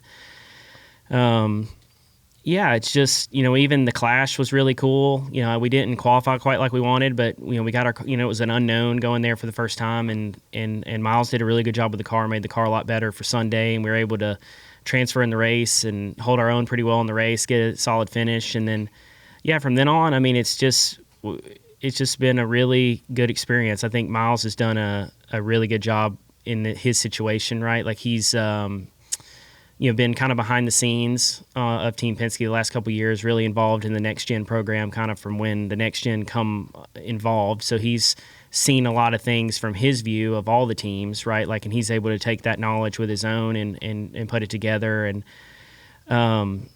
it's just been, it just feels like, Eddie said in the media center, he's like, it just feels like things are clicking, right? And that's how I feel about it, right? Like we're just, as a driver, I don't really feel like I'm doing anything too terribly different than what I did last year, but we're just, the environment's good, and I have good teammates to rely on with their information, obviously, on the driving side, but also the setup side, right? Like that's something I've leaned into a lot already.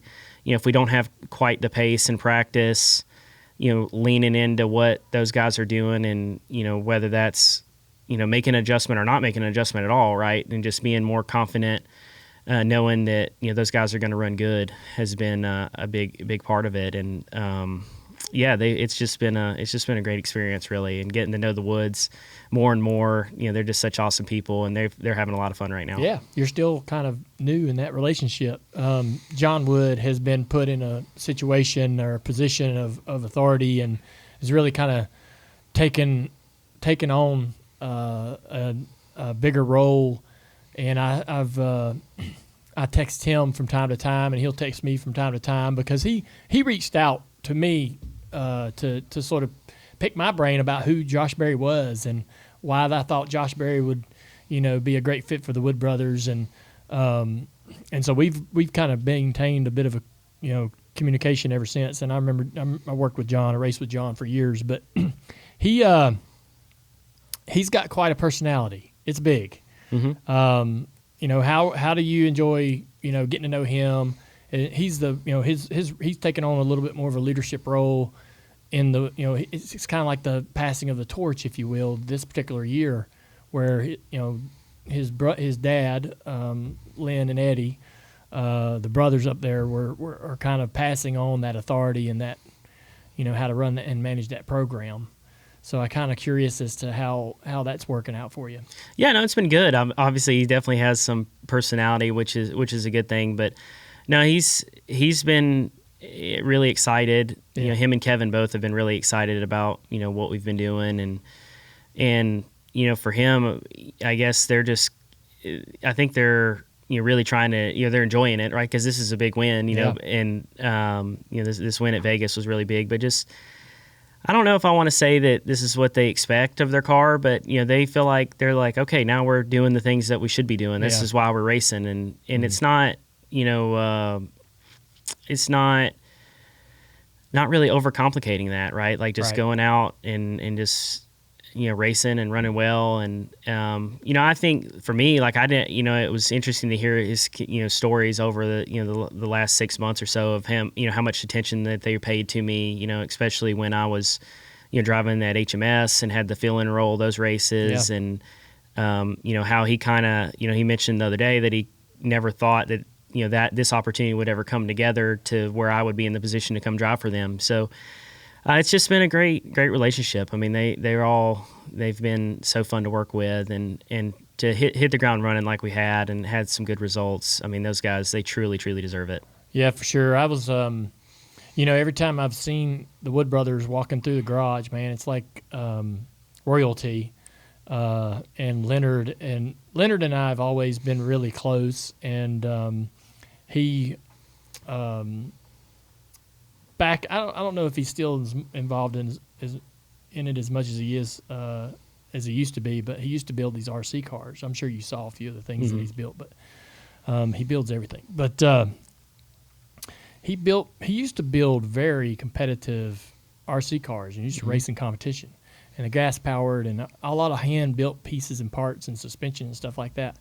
And so back when I was racing with Tony Jr. and stuff in the old days, we all had cars that he made. He built cars for us, and I've got 2 brand new ones that he built for me probably 15 years ago that I just put on a shelf.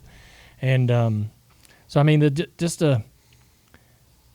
think the one thing that's so interesting and so very cool about this and improbable is the Wood brothers have been able to survive and be involved in this sport. They are a legendary team, a legendary name, and we are better when they are good. We are better as an industry and as a sport when they're successful. I felt that way, last year when Harrison took them to victory lane and they were able to, get into the playoffs. And sure, the car wasn't running as well as they wanted every single week, but just to have them in the conversation was better for all of us. And, so for this year, I thought, man, y'all are going to have to work hard. Y'all are going to have – and you talked about the off-season work that you've put in. But I have to imagine that you guys are just over the moon with how the pace has been in this car every single week.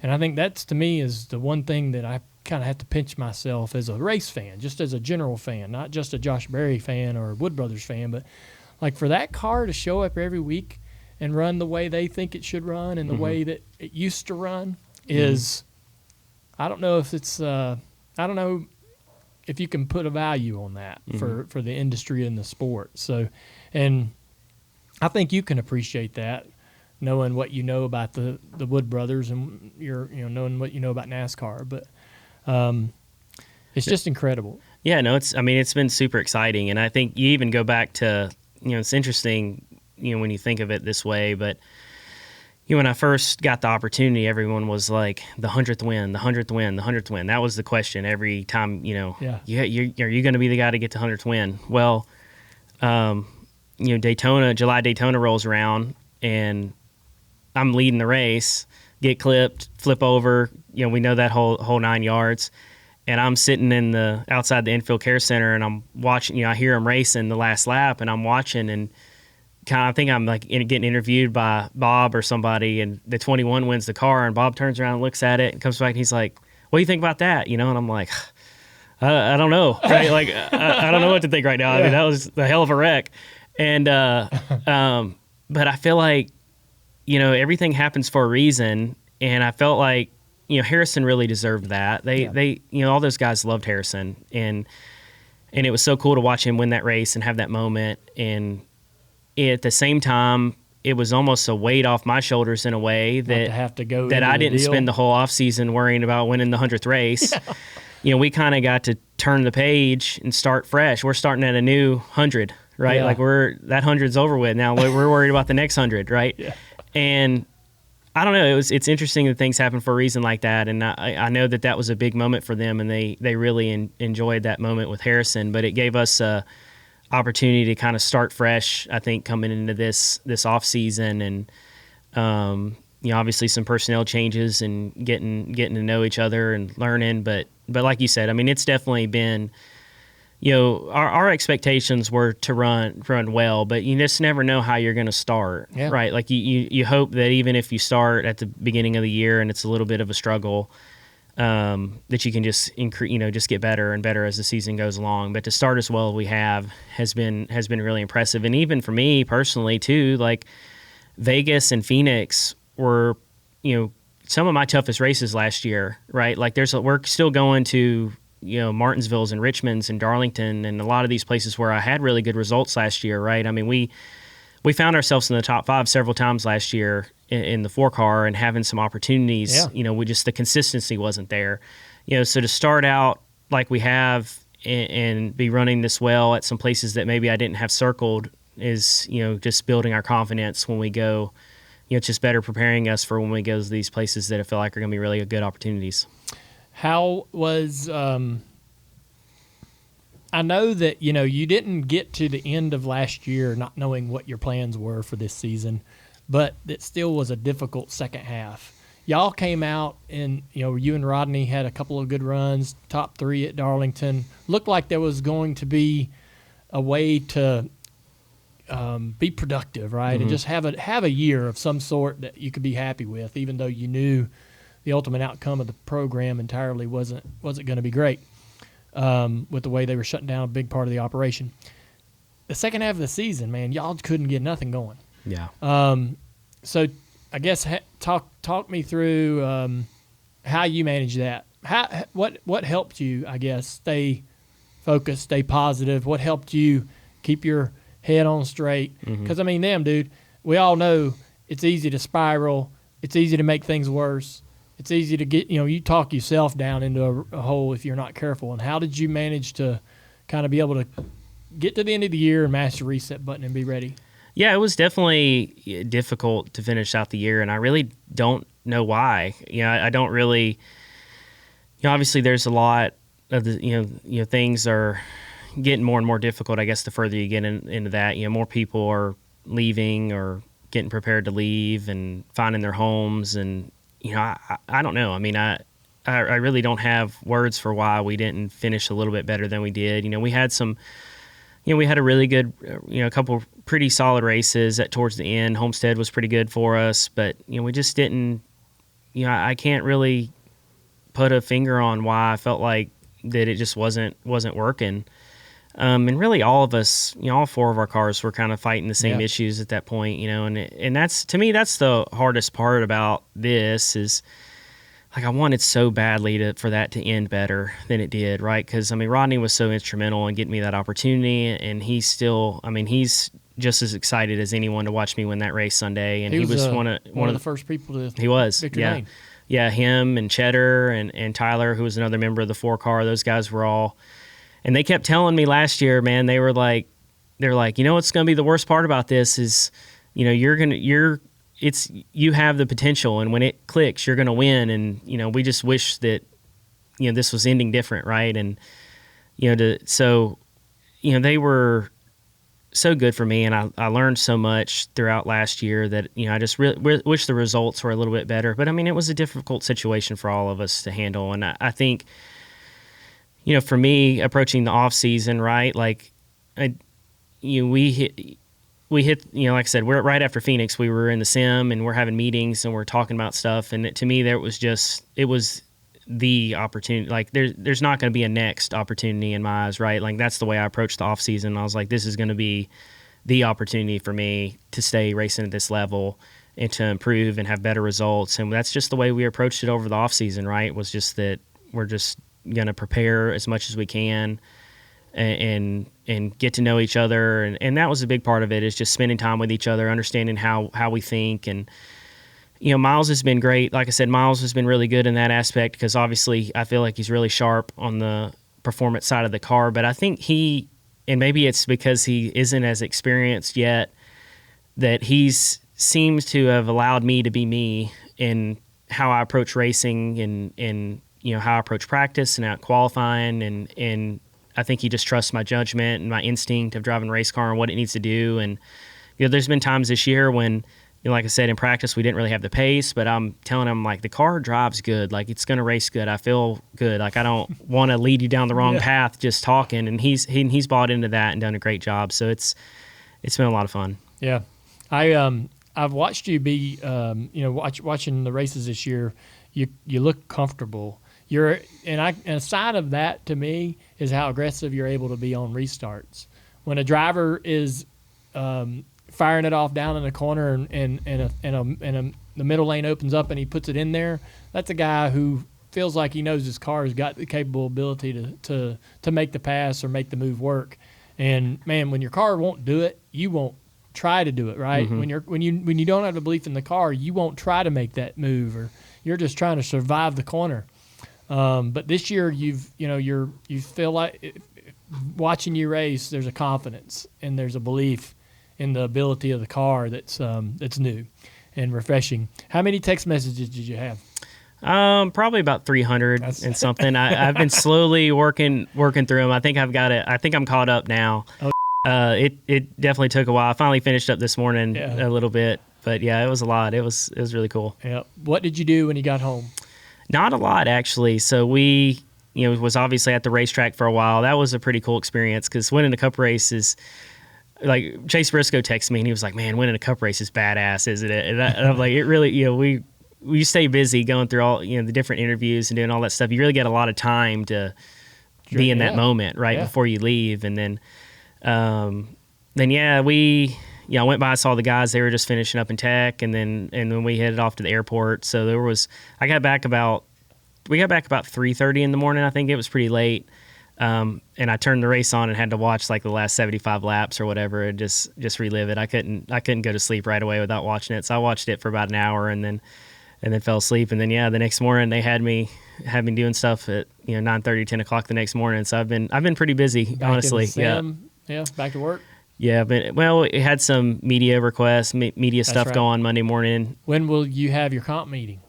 That was yesterday afternoon. Yeah, how did that go? Everybody in there high-fiving? Yeah, everybody's. Yeah, I mean, it's cool, right? I mean, I think they just, there's just I think everybody's just a lot of positive momentum going around, right? I think the cars have been up front. All four of the cars have been up front, leading laps, winning stages, super super competitive. So I mean, there's just a lot to be proud of from that organization. I think they're excited to see the 21 back in victory lane too. Yep. Did you have any concerns about tech? Always, like, anytime we ever win, I get so nervous. I won't even tweet like excitement or celebration until I get the tech cleared. I mean, yeah, you do. Yeah. Especially in this day and age, you never know, right? And this is funny too, because and I saw a couple comments about it, which I feel bad about now. But we were doing the interview, and then they were like, "Oh, Miles has got an interview, and then he's got to get to inspection or whatever." And I think in the moment, now looking back on it, I think they were just kind of wrapping things up. Yeah. But I'm like, why's he got to go to inspection? Right. Yeah. And then actually I feel bad now because some people made comments the last couple because I kind of started messing with my phone a little bit, and I'm like, is this thing official yet? Yeah. Yeah. Where's Miles Somebody at? gotta break some news. Yeah. Is there something going on here? So then I was a little anxious like the last 20 minutes of it because I'm like, well, why did he have to go? Did they need him, or was he actually done? And it was funny. Then we got out there, and he's like, "Oh no, everything was all good. He's like, they were just trying to get me out of there so we could get wrapped up." And I'm like, "Oh, okay, good." Jefferson Hodges texted me a picture of your car sitting in tech, and I was like, "Is it clear? Is that clear?" It's like, this is funny. I don't know how you'll feel about this, but I thought this was so awesome. So we got done, and I went to the car, and it's got confetti and stuff all over it, and they're cleaning it, and I'm like, "What are y'all doing?" They're like, "Well, we got to clean this thing before we put it in the shop. We don't want all this stuff all over the shop." And I'm like, that's pretty badass. That's when you got this winning thing figured out, because it reminded me so much of when we were car store racing all the time. They'd always give you a bottle of champagne, and I was like, I told the guys, I was like, look, spray the hell out of me, but do not spray that car, because I got to clean that thing Monday morning, and it's going to be all in the roll bars and underneath the seat and on the steering wheel. I mean, it gets everywhere. Yeah. So it reminded me a lot of that. It was funny. Well, man, I'm telling you, we have, all of us here at Junior Motorsports have, watched you work your ass off and grind for a long, long time, hoping to get that opportunity. And I read about it all on social media Sunday night and all day Monday about everybody everybody sort of being reintroduced to your story, all the fans and the people in the industry, sort of being reminded about like how hard this was, right? For you to finally find some ground and get some traction. But it's been so much fun. I think you're in a great spot. It's going to be awesome to see now that there's a little bit of pressure relieved with the win. How focused y'all can remain on trying to prepare for the rest of the year, and how much more progress you can make, and how much more success there may be out there in front of you with this team. We'll be pulling for you, and thanks for dropping in today. Yeah, thank you, man. You bet. When the game tips off, the NBA action is just beginning on FanDuel, America's #1 sports book, because FanDuel is your home for NBA live betting. So even if you miss the first few minutes of the game, or you want to bet on a fourth quarter comeback, you can make your picks from the first whistle until the final buzzer. Plus, you can even combine your live bets into a same-game parlay for a shot at a bigger payout. However you want to play, now's the perfect time to join.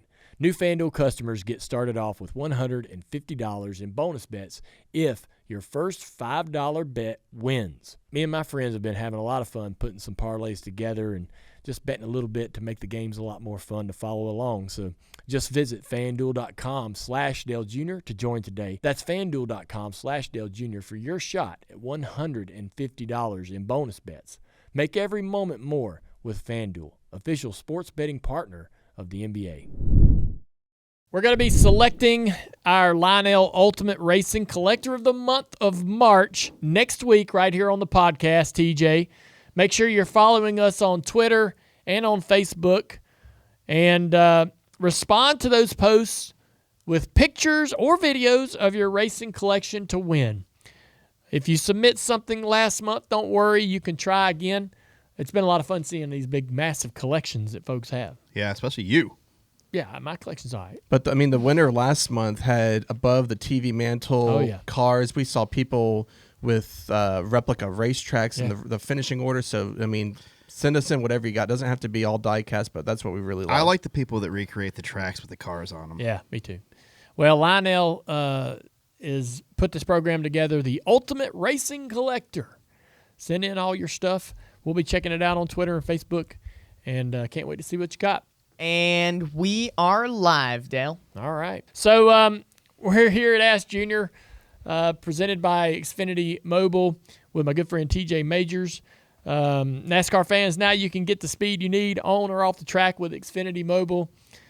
Customers now get exclusive access to Wi-Fi hotspots all across the country, up to a gig in millions of locations nationwide. And it's the nationwide coverage that you'll always have that'll come through in clutch moments. Take NASCAR on the go with Xfinity Mobile, a proud premier partner of NASCAR. It's good morning to everybody out there. I'm looking at everybody on our chat here on YouTube, and it's good to see everybody joining in. Andrew is back there with our questions. Yes. We had a week where we stepped out of the studio and we're gone on a little bit of a spring break for the kids, but we're back and excited to be here. We are so back. Yeah. I see. The YouTube chat is. How was spring break? Spring break was good. Took the kids to the Yorktown, and we talked about that on Bless Your Heart this past Thursday. But fun trip. Girls enjoyed it. Got to swim in the pool a little bit. Weather just got warm enough to do a little swimming. Perfect. Your pool was definitely warm, though. Oh, yeah, we heat that pool. 88 know. degrees. What? That's an intentional number. That's too hot. No. I don't care if it's intentional or not. It's not necessarily for the temperature. I'm sure it is now. That seems like it would be. You'd want the water a little warmer because it's not like it's 90 degrees outside where it's refreshing to get in. Yeah. Do you keep that at that all year, or is it just when it's hot during the spring and summer? It stays that warm, if not warmer. So I don't heat it. Then you don't get in his pool to cool off. Yeah. Does that make sense? It seems kind of backwards. Yeah, it does, but it's actually. I want to get in and be refreshing. I want to get in and be like bathwater. I want to get in there and be comfortable. God. I actually I don't want to agree. be chilly. I want to get in and sit under the umbrella and be like, "This is good." If I want to be refreshed, cool if I want to be refreshed and cool off, I just Get out of the pool. No, I'll make me a cocktail, a high rock cocktail, or but your body's still going to be sweating. Get a cold beer. No, it won't. I'm not sweating in the pool. I'm not sweating. I mean, the best thing is sitting under the umbrella in the warm water. Yes. I don't know if you guys know how to relax, though. I mean, you have no idea what you're talking about. Yeah, will argue this, and I'm good at arguing. You don't know what you're talking about. I do. No, you don't. You don't have enough years of experience. What do you mean I don't have no idea? We are freaking professionals. And I'm a rookie? No, I'm a pro too myself. Don't think you have enough experience. Doesn't sound like you know what you're talking about. You haven't scratched the surface yet there, boy.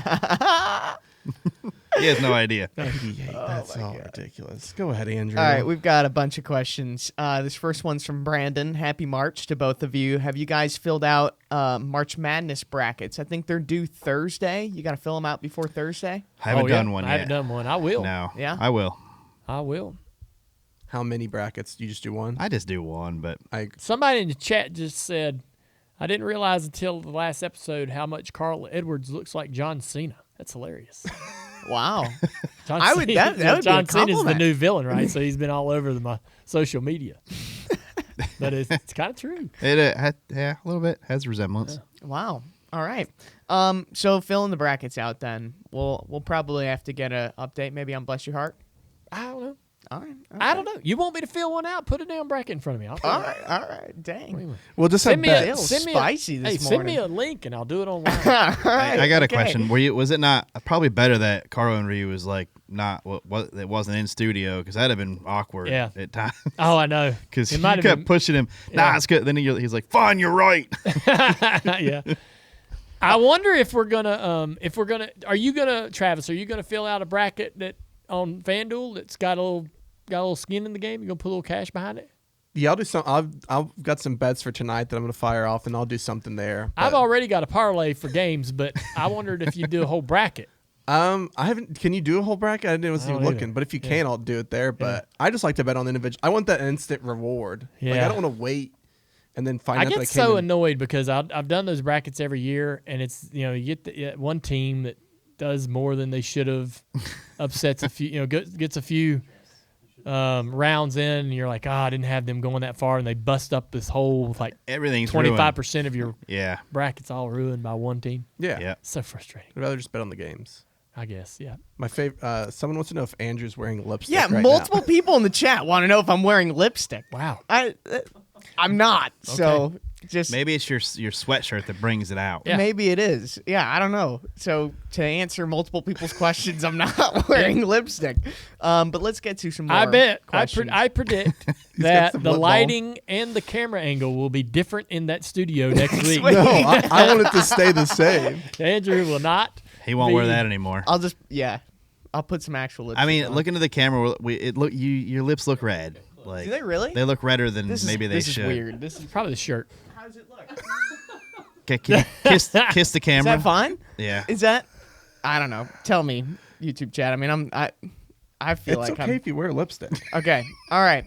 Next question. AJ wants to know, Dale, your opinion on socks and sandals. Oh, no.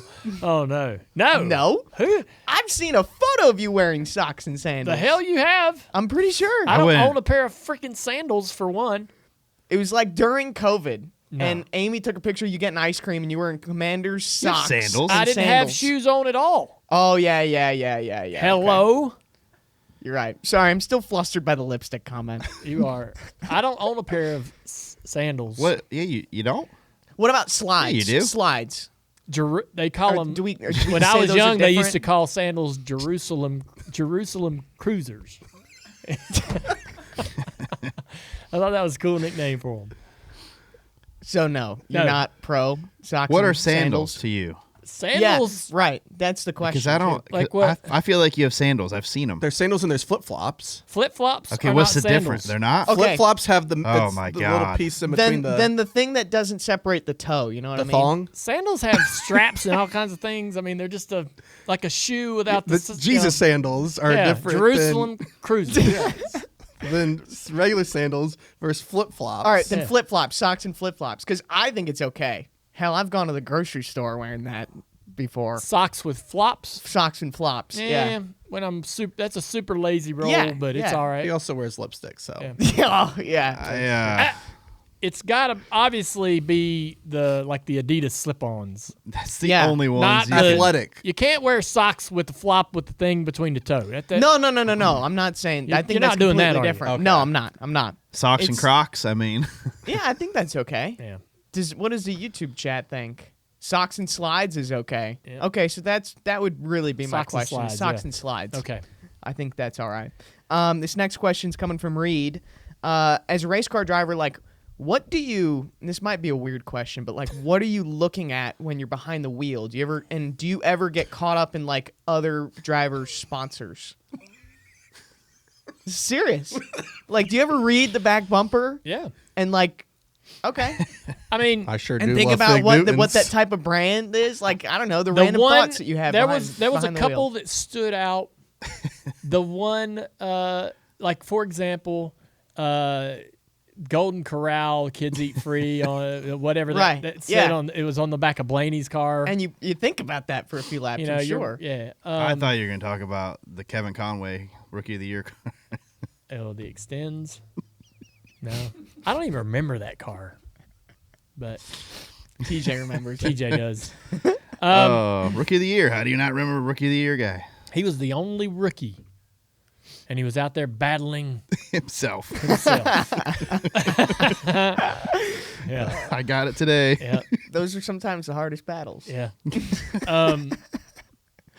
Yeah, the Viagra car. Oh, someone just commented. Yes, I saw Viagra. that. Yeah, that reminded me. Tyler. Sterling Marlin. I wasn't racing then, but back in the late 80s, maybe early 90s, Sterling Marlin had legs or pantyhose, whatever. As a sponsor? Yeah. Huh. That was one of his associate sponsors, lower quarter panel of the Piedmont.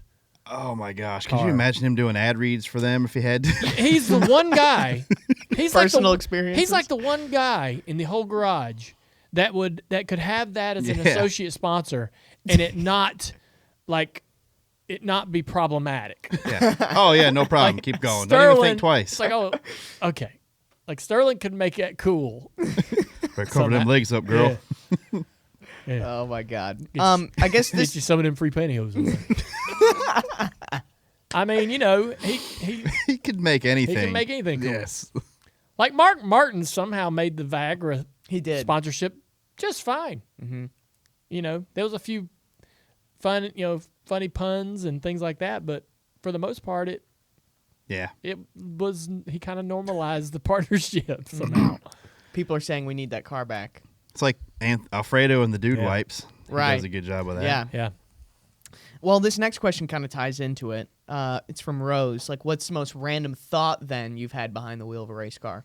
Oh, holy cow. There's no telling where this is going to end up. Jeez, I don't know. Track bar, are you helping me? Right. That's probably pretty random. Is it even related to the race? Do you ever just get lost in other things? I know other drivers have. They're thinking about what they're going to get for dinner later that night or... Yeah, I mean, there were some moments where this has all been discussed so much over the years, so I don't want to even bring it up, but definitely me and TJ talked about the NFL scores and code words. Caution. Yeah, we had code words for it. There was one Talladega race. I was like, TJ, what's going on with the game? He's like, I don't want to tell you. And he didn't. He was like, it's so bad, I don't want to tell you. I was like, damn, now I'm sitting here wondering how bad it is. Is it 45-7? Or is it 21-0? That was pretty mean of me. I shouldn't have done that. That lied. That was like, hey, we need to talk, but not now. And then one later. time he lied to me and said they were winning when they weren't. Oh, that's messed up. I would have done that, though, to at least, I don't want you to get in a bad mood. Yeah, he did that on purpose. That's what he did it for. I did. Yeah, I tried both angles, see what worked better. There are some times when you're not having a good night, or you just know you got damage or something wrong with your car, and you start thinking about something that you're looking forward to. Anything, right? You're intentionally thinking in your head well, at least I got this to be excited about. Yeah. 75 laps down, the whole nose is off the car. Yeah. You're riding around just trying to be out of the way. But I've never really been like, oh, did I leave the stove on or something like that, Right. Yeah. Yeah. Well, I'm sure. I mean, you got there's a lot of time to think during some of these races. Really. No? Nope. pretty much demands your attention. Not anymore, especially not driving now. on 77. Yeah, pretty much demands under full yellow focus. or under red. Nope. No, there is literally no time for any of this, even under Hey, caution. you guys are the experts. You guys are the experts. He's trying to get out of this. He is. Good Lord. He doesn't like being wrong. Nope. Next subject. Let's move on. Yeah. This next question coming from Rob. What's the ideal house temperature? Why don't you tell us what yours is first so we can get this out of the way? Yeah. 70? Hold on. That's right in the middle there. Are we talking winter or summer? I think 70 is a good across-the-board temperature. Yeah. I'm not going to your house. I think 70, 71's pretty standard for most. I'm different with rooms. So, like, the bedroom's cold, 68 degrees. Okay. The rest of the house can be 69, 70. If you have a house that has multiple floors, I like to keep the lower floor 1 degree cooler because heat rises. Sure. I do the same And thing. so- That's smart. Yeah, because you'll basically, if you have them the same or for whatever reason, so if you're a psychopath, you have the lower floor heating more, a degree more, all that's rising and just making that top floor work harder. So I keep the first floor 1 degree cooler. Do you flip it in the other season? No, I don't. I do. I flip it when It doesn't never really get that cold. Like a lot of times, man, when it gets cold, like it shifts to like going below, 60 degrees or so. Like it'll take me a couple days to like register in my mind. It's like, well, it's a little chilly in here, and go over and you're like, your thermostat's like 62. And you're like, You're like, I got to crank should this I up. turn the heat on? I don't know. I had to warm up when the sun comes up. Yeah. Yes. Pretty much, yeah. All right. Well, that's good. I'm seeing a lot of 72s in the chat. No. That's the too hot. highest I saw was 76. Oh, my God. That is like Yeah. sweating. I don't know how you That's do that. terrible. Yeah. Well, if I go, Well, just have a cold beer and you'll be fine. if I go in my basement and drink cold drinks, beer, High Rock vodka, whatever it is, right? Anything that's cold, I do need it a little warmer than 72 because I get cold. Because a cold drink evens you out. Only in the basement though. It's cold down there. It's sure. underground. Yeah. And so, but if I drink the same drink on the next floor, it's not cold. I don't know. It's weird. I never noticed a difference. Yeah. Well, you don't do that. You don't drink. So there. All right. Never had a beer in the basement. Never had a beer down there. You've had a couple. Yeah, TJ, do you get cold? Yeah. I've honestly never noticed a difference. Most time, I feel like the doors are open. Hello from Malaysia. Whoa. Yeah. Wow. Dang. Yeah. That's pretty cool. Yeah, I feel like your doors are pushed open most of the time when you're down there, though, too. Yeah. Say You know, again? I feel like your doors are pushed open most of the time. During the summer? Yeah. Yeah. Yeah, summer for sure. Winter, you don't open them. I do like it cold as hell in the bedroom. Like, I mean, I don't even 68 is only what I put it at because I'm too cheap to let it run hotter than that. But if it would cool to freaking 60 degrees in the bedroom, because I'm like, hey, just put a bunch of blankets. Right. Golly, man, Yeah. that's comfortable. Yeah. Only problem is it's hard to get up out of bed. The more comfortable you make the bed, Yes. the harder Yeah. it is to get out of it. Mm-hmm. God dang. And then when you get out of it and the room is just super Oh, cold, yeah. it That's is tough. even more of a rude Yeah, awakening. it's weird. Yeah. You ever do windows open? No. I crack my window open at night. Yeah. And like now is a good temperature because it gets like 40, 50 degrees. You'll do that when you're young. Yeah. Is that a thing? That's a young- I'm that's going to a learn young with kid age thing. that Yeah. that's not a good idea. Yeah. That's the second person that does that. You'll be now. like, How come? What is You'll that? get older and you'll be like, that's messing with my sinuses. yeah. You'll be It like, does yeah. do that. I got a sore throat Yeah. this morning. Hey, I can't leave the window. He's not cracked. wrong. I get a little scratchy throat. You know who else used to do it in the townhouse? Matthew Good. Really? He used to leave them open all the time. Yeah. He's from Vancouver, so Vancouver. he was probably hot. He All probably right. was. This next question coming from the YouTube chat. Rusty Elliott wants to know, how is the houseboat project coming along? I know boating season's almost here. Rusty Elliott? Rusty Elliott. That is sounds his like a name. nickname. It does. yeah. Stop. Sounds like a describer. Elliot, he's a little rusty. Yeah. Yeah. What was the question? I don't remember. How's the houseboat project going? Oh, it's good. Boating season. The houseboat is good. There's no project. It's done. Oh, hell yeah. Yeah, I mean, we were just talking about going to check it out. Like we were driving home Sunday to the house, and I told Isla, I said, we need to go to the houseboat. Like, it's been a few weeks. Because I like to go over there and just walk in, look around. Mm-hmm. You know, it's got these two little air conditioners that are really old, and they're in the bottom of the boat. The air handlers. And I don't know why, but that gives me anxiety. Because they're old, and they're down in the bottom of the boat. And if something were to happen to one of them, and you can replace them, right, and get new ones? Yeah, but they pull water out of the lake to cycle to cool and so what's so anxious about it? I don't know. It's old. It's old. It needs me to be there. It needs me to see it and look at it and make sure it's fine. Attention. Yeah. It needs me to check on it.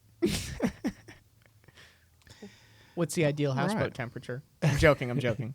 74. 74? Yeah, with the windows open? We're not working hard. We don't want to work things too hard. Yeah. How are we on time, Travis? One more. You can do one more? Yeah. All right. One more.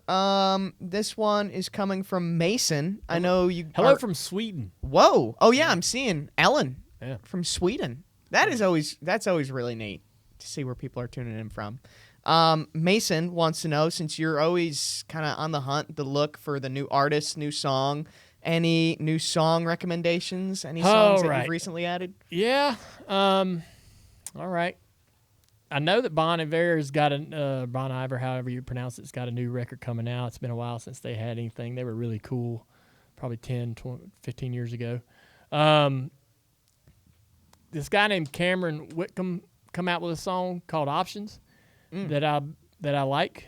Right now, it's sitting at about 3.7 million listens. Your guy Steven Wilson Jr. has a new song out with Dierks Bentley. Yes. Yeah. Not bad. It's a good song. Yeah. Cold Beer Can. Yep. Yeah. I recently dove completely into his Steven Wilson Jr. Yes. Yeah. Super good. It blew me away. Hadn't listened to Steven Wilson Jr. You'll want to check that out. TJ, what do you listen to? I listen to everything. I listen a little bit of everything too. Like, I like a lot of classic rock. But I'm a wide variety. Mm. Thanks, TJ. Yeah, I'm waiting for Duggar or Drew to come out with a new song. Give me something to listen to. I will say this: I've been working on the soundtrack for the new NASCAR console game with iRacing. Oh yeah. I think we've got like 27 songs. Ooh, holy cow! Yeah, like final, or that's what you're winning? Really? Yeah. Wow. And there's some on there that are pretty big. I'm pretty excited about. Wow. Yeah, I can't wait. I mean, I'm looking forward to people. Yeah. I mean, it's gonna be a great game, but we put some effort into the soundtrack and all areas of this game. Yeah, it's gonna be. I'm excited for it, just for the story mode and the things like that. So that'll be fun. Once we get a little closer, we might start leaking some of the songs that are gonna be on that. On the soundtrack for the NASCAR console. Do you know what the loading screen, like the? Yes, I do. You know that one? Yeah, I know the song that's gonna. I know what the song is that you'll hear as soon as you turn it on. Okay. Every time. Don't leak that one. I won't. Okay. And I will say, I had to personally write an email to the band.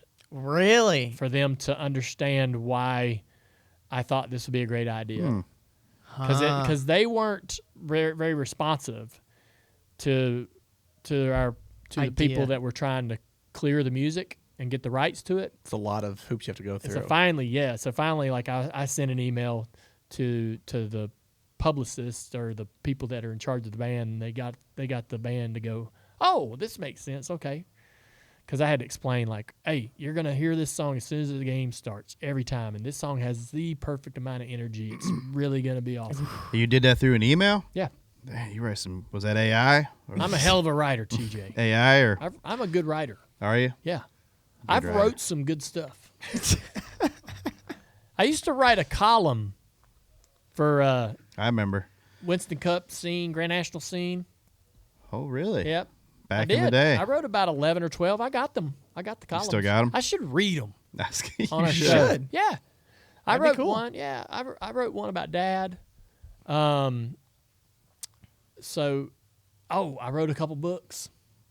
Yeah. You actually wrote the books, or did you tell somebody? I helped write the books. Okay, now we're. I kind of did write the books. I helped write. I don't think you actually wrote the book. You gave info to help somebody write the book. Driver number 8 with Jade Gersh. Yeah, you wrote none of that. You gave him the info. Racing to the finish. Racing to the finish. I was there when Jade would write that stuff on his laptop there, and he was working on it all the time. Yeah.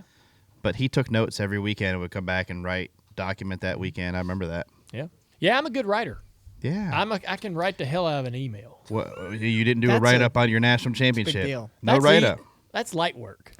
No write-up for the Answering national. emails is light work. What's your signature? Thanks. Regards. No. My signature. Hope you find this well. Sent from my iPhone. Yeah. No. I'll tell you what my signature is. Right, mine is always thanks with an exclamation point. That's it? Want to bring the energy. All right. I'm going to say. Energetic. Hold on. Just go find one of his emails. Look through the bottom of it. Yeah, the sent folder. All right. It says the signature is Earnhardt Jr., JR Motorsports, 349 Cayuga Drive, Mooresville, North Carolina, 28117. Okay, because we were wondering where you were at. Yeah. And then my current location. Yeah, you knocked it out right there. The telephone number to the shop.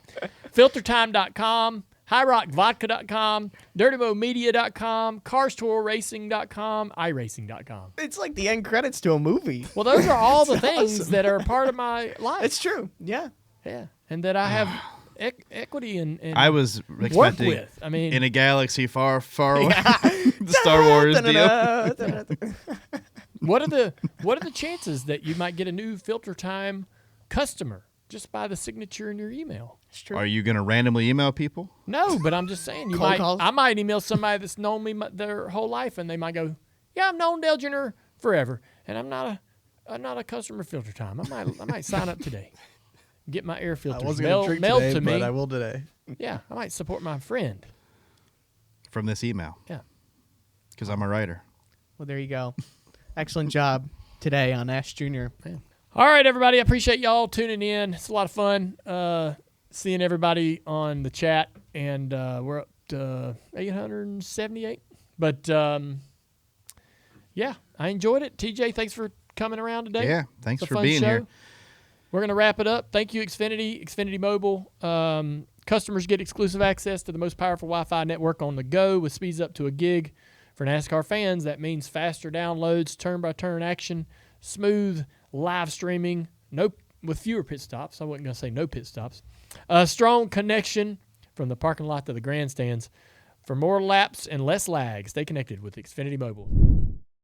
You know that feeling you get when you're watching drivers fight it out on the racetrack, giving it everything they've got for the checkered flag? Well, you can capture that feeling forever with cars from Lionel Racing, the official diecast of NASCAR. The ultimate way to celebrate the biggest moments in racing. These diecasts aren't toys, they're authentic, high-quality replicas of your favorite rides from the sport's biggest stars, including myself and the guys on my race team. Whether you're a longtime collector or a fan who's new to the sport, Lionel Racing diecasts bring the heart of racing to your shelf or man cave with incredible detail. They're built with precision, with all the exact decals, logos, and paint schemes you've seen on the actual cars. And trust me, these cars make you feel like you're right there in the middle of it. So head to LionelRacing.com, your favorite racing team shop, or any authorized retailer, and start building your collection today. And don't forget, you can find a wide selection of diecasts at the Lionel stores in Concord Mills near Charlotte Motor Speedway and Opry Mills in Nashville. So this segment is brought to you by FanDuel. Thank you, FanDuel, for supporting us here at Dirty Modo. FanDuel! They're awesome. I'm all about it. I have my own account, and I got me a couple parlays. Let me take a look. So while I'm looking at my own personal parlay that I've got on FanDuel, we got a couple basketball games coming up over the next few days on FanDuel. So I am trying to take advantage of the opportunity to win a little bit. I've been out of the state. I've been in one of them states that ain't got that gambling. That ain't all that much fun. But I'm back, and let's take a look here. Oh, I got one 15-leg parlay. boy. Dale's back. Oh my god! Hell yeah, bro! I got this 28-leg parlay, guys. Check it out. Oh man, 15 legs. Man, we gonna win. What you talking about? Gonna win. Tampa Tims. How did I imagine things went pretty well in Vegas? they were pretty well. Because I think we talked about you putting a little bit of money on Josh Berry. Yes, sir. So Plus 10,000. Did you bet him to win? Yes. Oh my gosh! So that was a good payout. No kid, look at him. He Great can't payout. stand it. Can't stand it. He can't stand it. It was awesome. Where It was you gonna fun. go? Vacation? No idea. I mean, that's more than I've ever He won might on quit. something. So Yeah. Dude, you buying Yeah. dinner this weekend? I You go know. TJ at I least. called some. I mean, Hold on right here. I think Blaney does really good at Vegas. He's been fast there, and if he tends to migrate towards how Blaney is, if he's his similar driving style, similar setup, he could very well go to Vegas and be very successful. So I would not be afraid to take a gamble on Josh Berry. Damn, TJ. Yeah, there's some finder's fee there for you, TJ. Yeah, there should be some there. Yeah. TJ with the good take. All right, TJ. Thank Good you. job, buddy. Thank you. You're welcome, Tims. Thank you. Thank you. So we got Homestead coming up, and just jumping right off the page, man. This racetrack, it feels like we have a pretty good understanding of who we think will be able to go there and run well. This isn't one that seems that damn difficult. So tell me, who's the bet? Man, it's chalky up on the top. Yeah, it is really. I mean, the sports books have, let's see, 1, 2, 3, 4, 5, 6 drivers under 10-1 odds. Do you think that it's bad? Do you think that that's common after they have a race where a guy that's such long odds takes a win? They start to tighten it up a little bit. I not really, because I would have assumed that because a lot like Larson and Byron were fast. Yeah, they might have dominated last weekend, but I don't think Josh Berry sees those odds again. No, Josh Berry will never see that. But Berry, Suarez, Priest were the top three, and those guys were long shots. I would have thought it'd be more spread out, honestly, this week. TJ predicted that Berry's odds have changed since his win. Yeah, this guy's on a tear today. He's on fire. Yeah, unfortunately, if you didn't get him, you're not getting TJ that price. TJ with his takes. He's on That's fire. 2 weeks in a row. Because I called him for Phoenix too, and it was close. Two awesome takes. TJ, who do you like this week? Yeah, who you like, TJ? This week I really like Tyler Reddick. That's going to be the obvious one. Looking through the field, I something's telling me Hostvar is going to have a good run. Really? I just feel like I don't know. I feel like he's the kind of guy that can run the fence. That's going to be important to be able to do that. I believe he's going to. I think he can. Yeah. Like top 10 good, or where do you think? Yeah, I think so. That's my long shot. Yeah, probably get some good odds there. My best bet is AJ Allmendinger top 10. I think he's got So AJ has figured out how to not run the top there and still be fast. And AJ had really good speed in Vegas. So AJ I would not be afraid to put AJ in that category. But AJ's a smart race car driver. He knows how to put a race together most times, so he'll get that solid finish. I think Hocevar is kind of live by the sword, die by the sword type. So I think he's he's just gonna have a lot of speed. I think if he can figure out how to put a race together, he can finish good. Yeah. I feel like Reddick is, I know we're talking about bets, but this seems like the kind of race that if Reddick's really gonna thrust himself into the true conversation of a contender for the title. I know points wise he's doing a great job just accumulating points, but this is a race where he has to contend for the win. Yeah. This is his type of track. If they're where they need to be as a team, I think it's another, second, third, fourth, it's a race where he's going to lead a little. He's going to run second, third, fourth. But in the end, unlikely close the deal. So I don't know what the odds are for Reddick, to a top 5, but I'd be, I don't know. I think, Denny's, this is another track too where I think Denny's got to run well. Mm-hmm. This is a track where I would watch and say, okay, this gives me a good understanding of where I think Denny is with his program, new crew chief, changes that they've had throughout the organization. And it's been almost a year since he's last won too, so he's itching to get back. For sure. From a betting standpoint, when I see all these, big names like you just said, Reddick, Hamlin, Larson, they're all they're all kind of unbettable at the top. This is where I look for top 10s, top 5s, like you said, because you're going to get some good plus money odds on a Reddick top 5 or a Hamlin top 5. And then guys like Bowman, Josh Berry, they're going to be plus money for a top 10 most likely because they're kind of in that second tier. So you can find some value with those guys. Yeah. And correct me if I'm wrong, Tim, with like a Denny, a lot of times if he's going to be a top 10, he's going to be a top 5 anyway. So you might as well bet it with the plus odds, right? That was the trend last year. He was very, if he was running up front, it was top 5, not just top 10. So, right on. Well, all right, the NCAA tournament technically starts tonight. Oh, yeah. I have so we got to fill out I've our got brackets 15 by winners. I've got 15 winners sitting right here, all in one parlay. But tell me some of the bets that you're confidently making. So, TJ, tonight's just the first 4, so it's kind of like the play-in to get to the tournament. Yes. But technically still the tournament. I got a little money line parlay. Only 2 legs, though, for tonight and tomorrow, actually. Xavier, which is tomorrow's night's game, I like them money line. Alabama State, which is tonight, I like them as well. That's plus 156. I've got a North Carolina parlay money line taking them, and then RJ Davis 12 points, and then Van Allen Lubin 8 rebounds. Jeez, goodness gracious, plus 136. But you got a no sweat bet with it too. So North Carolina, a lot of controversy. They should even be in the tournament. So that's why I think the locker room's got this like us against the world chip mentality. on the shoulder, yeah. And so they're going to go out there and say, you don't think we belong? Watch us. Yeah. So, Alabama State? Alabama State. They're playing St. Francis tonight to be the 16 seed. And you're taking them money line. Them money line, and Xavier, which plays Texas tomorrow night. I like Xavier a lot. Yeah, I'm going to do a 3-game parlay with Alabama State, North Carolina, and Xavier. Yeah, not bad. Love it. And Florida's going to win the national championship, just saying. They got a guy who's 7'9". I don't know how you stop that. 7'9"? That's ridiculously really tall. Yeah. Well, I mean, are they one-dimensional because of that? Can they just, try to shut him down and make him shoot perimeter? Maybe. But then they got another guy who's 7'1". So if even that guy sucks, the other guy's right there. All right.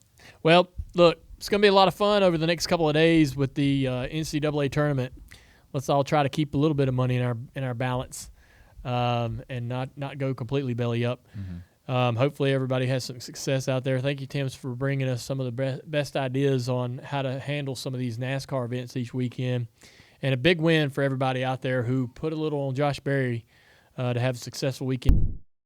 All right, it's time for the white flag. As I mentioned, listening to the teardown this past Sunday was a lot of fun. Great coverage from Jeff Gluck and Jordan Bianchi talking about the race. But they do this live on YouTube following the race. They also were on X, I think, for one of the first times. Yeah. Really? Yeah.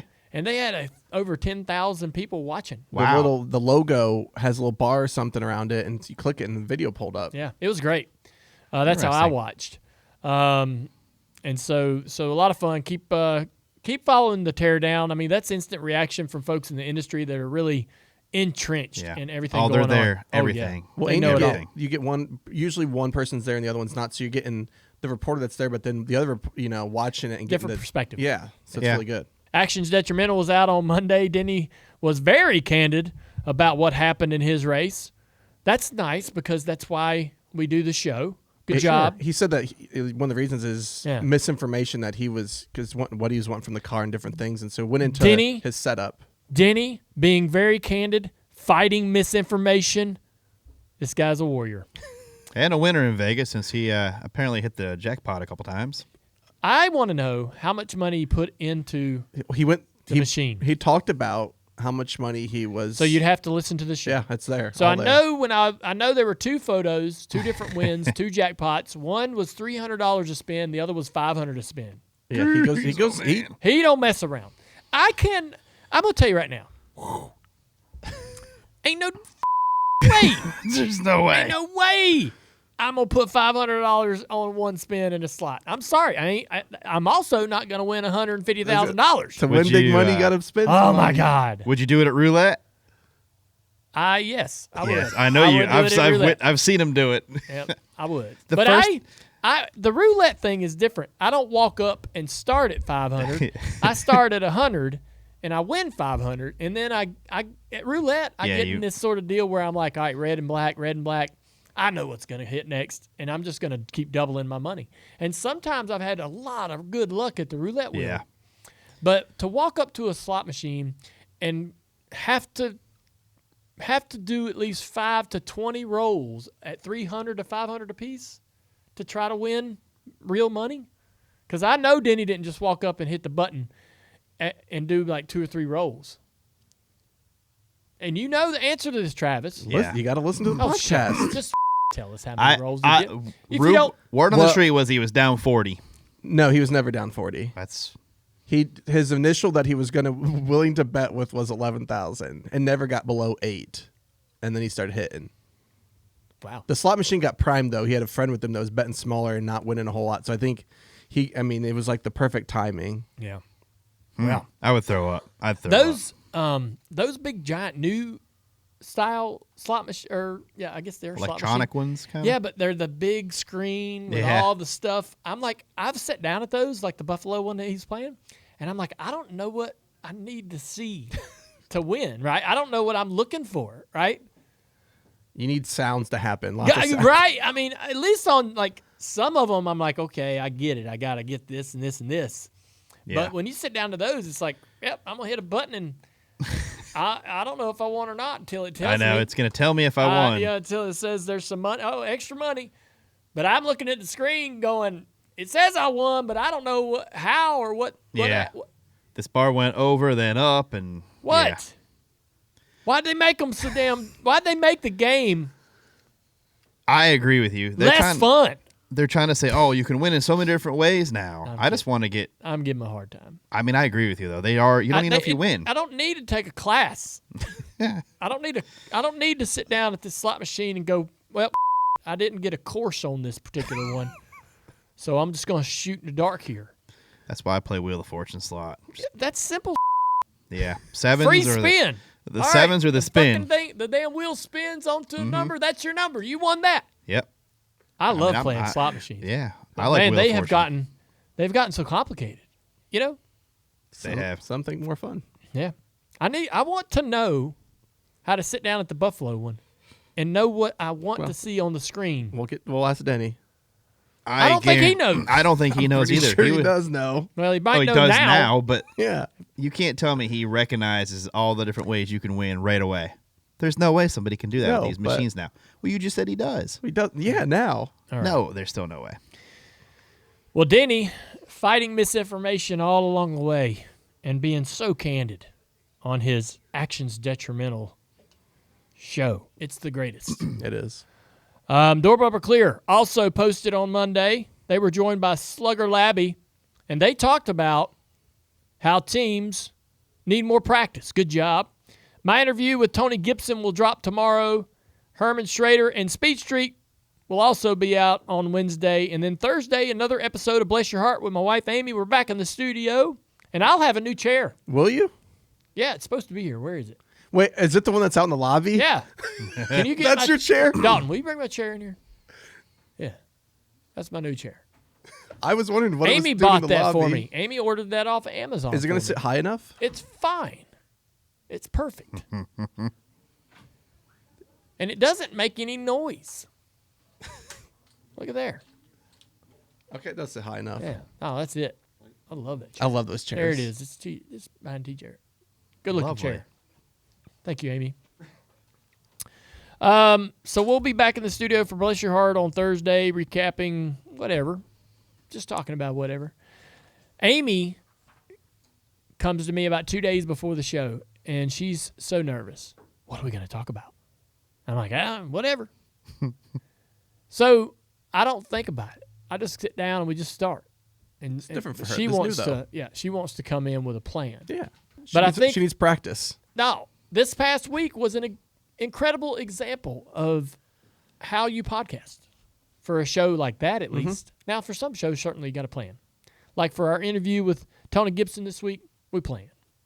But Bless Your Heart, the other day, we talked about the Backstreet Boys sponsoring a car, to our favorite Backstreet Boys song, to whether we sing that in the car by ourselves, to karaoke, to our favorite karaoke songs, to Britney and what's her face, Christina Aguilera, to nose rings catching booger, to belly button rings, to belly buttons that go haywire after pregnancy. That was the story arc of Bless Your Heart. How do you can't plan that. One particular episode or one particular clip of Bless Your Heart. That's how you podcast. Mm-hmm. That's it. That's podcast. That's podcasting. Right? That's good, yeah. You can't plan that. That's when it's good. You can't plan that for sure. All right. Don't forget to go head over to shop.dirtymomedia.com. That's a website. shop.dirtymomedia.com. Shop.dirtymomedia.com. Get all your sweatshirts, t-shirts, hats, drinkware. Yeah. Drinkware. Drinkware. Who uses that word? You've never seen that on a website before? Not in the continental U.S. Drinkware. Have I seen drinkware? Pint glasses, Pilsner glasses. There you go. Okay. Glasses. Rocks Cups glasses. And glasses. Is that one word or two? One word. We have a new merch line for Dirty Mo Media. All of our podcasts. Even some Bless Your Heart gear. Amy's starting to get involved in the designs of that. Shop.dirtymomedia.com. We got all kinds of drinkware. We'll see you next week.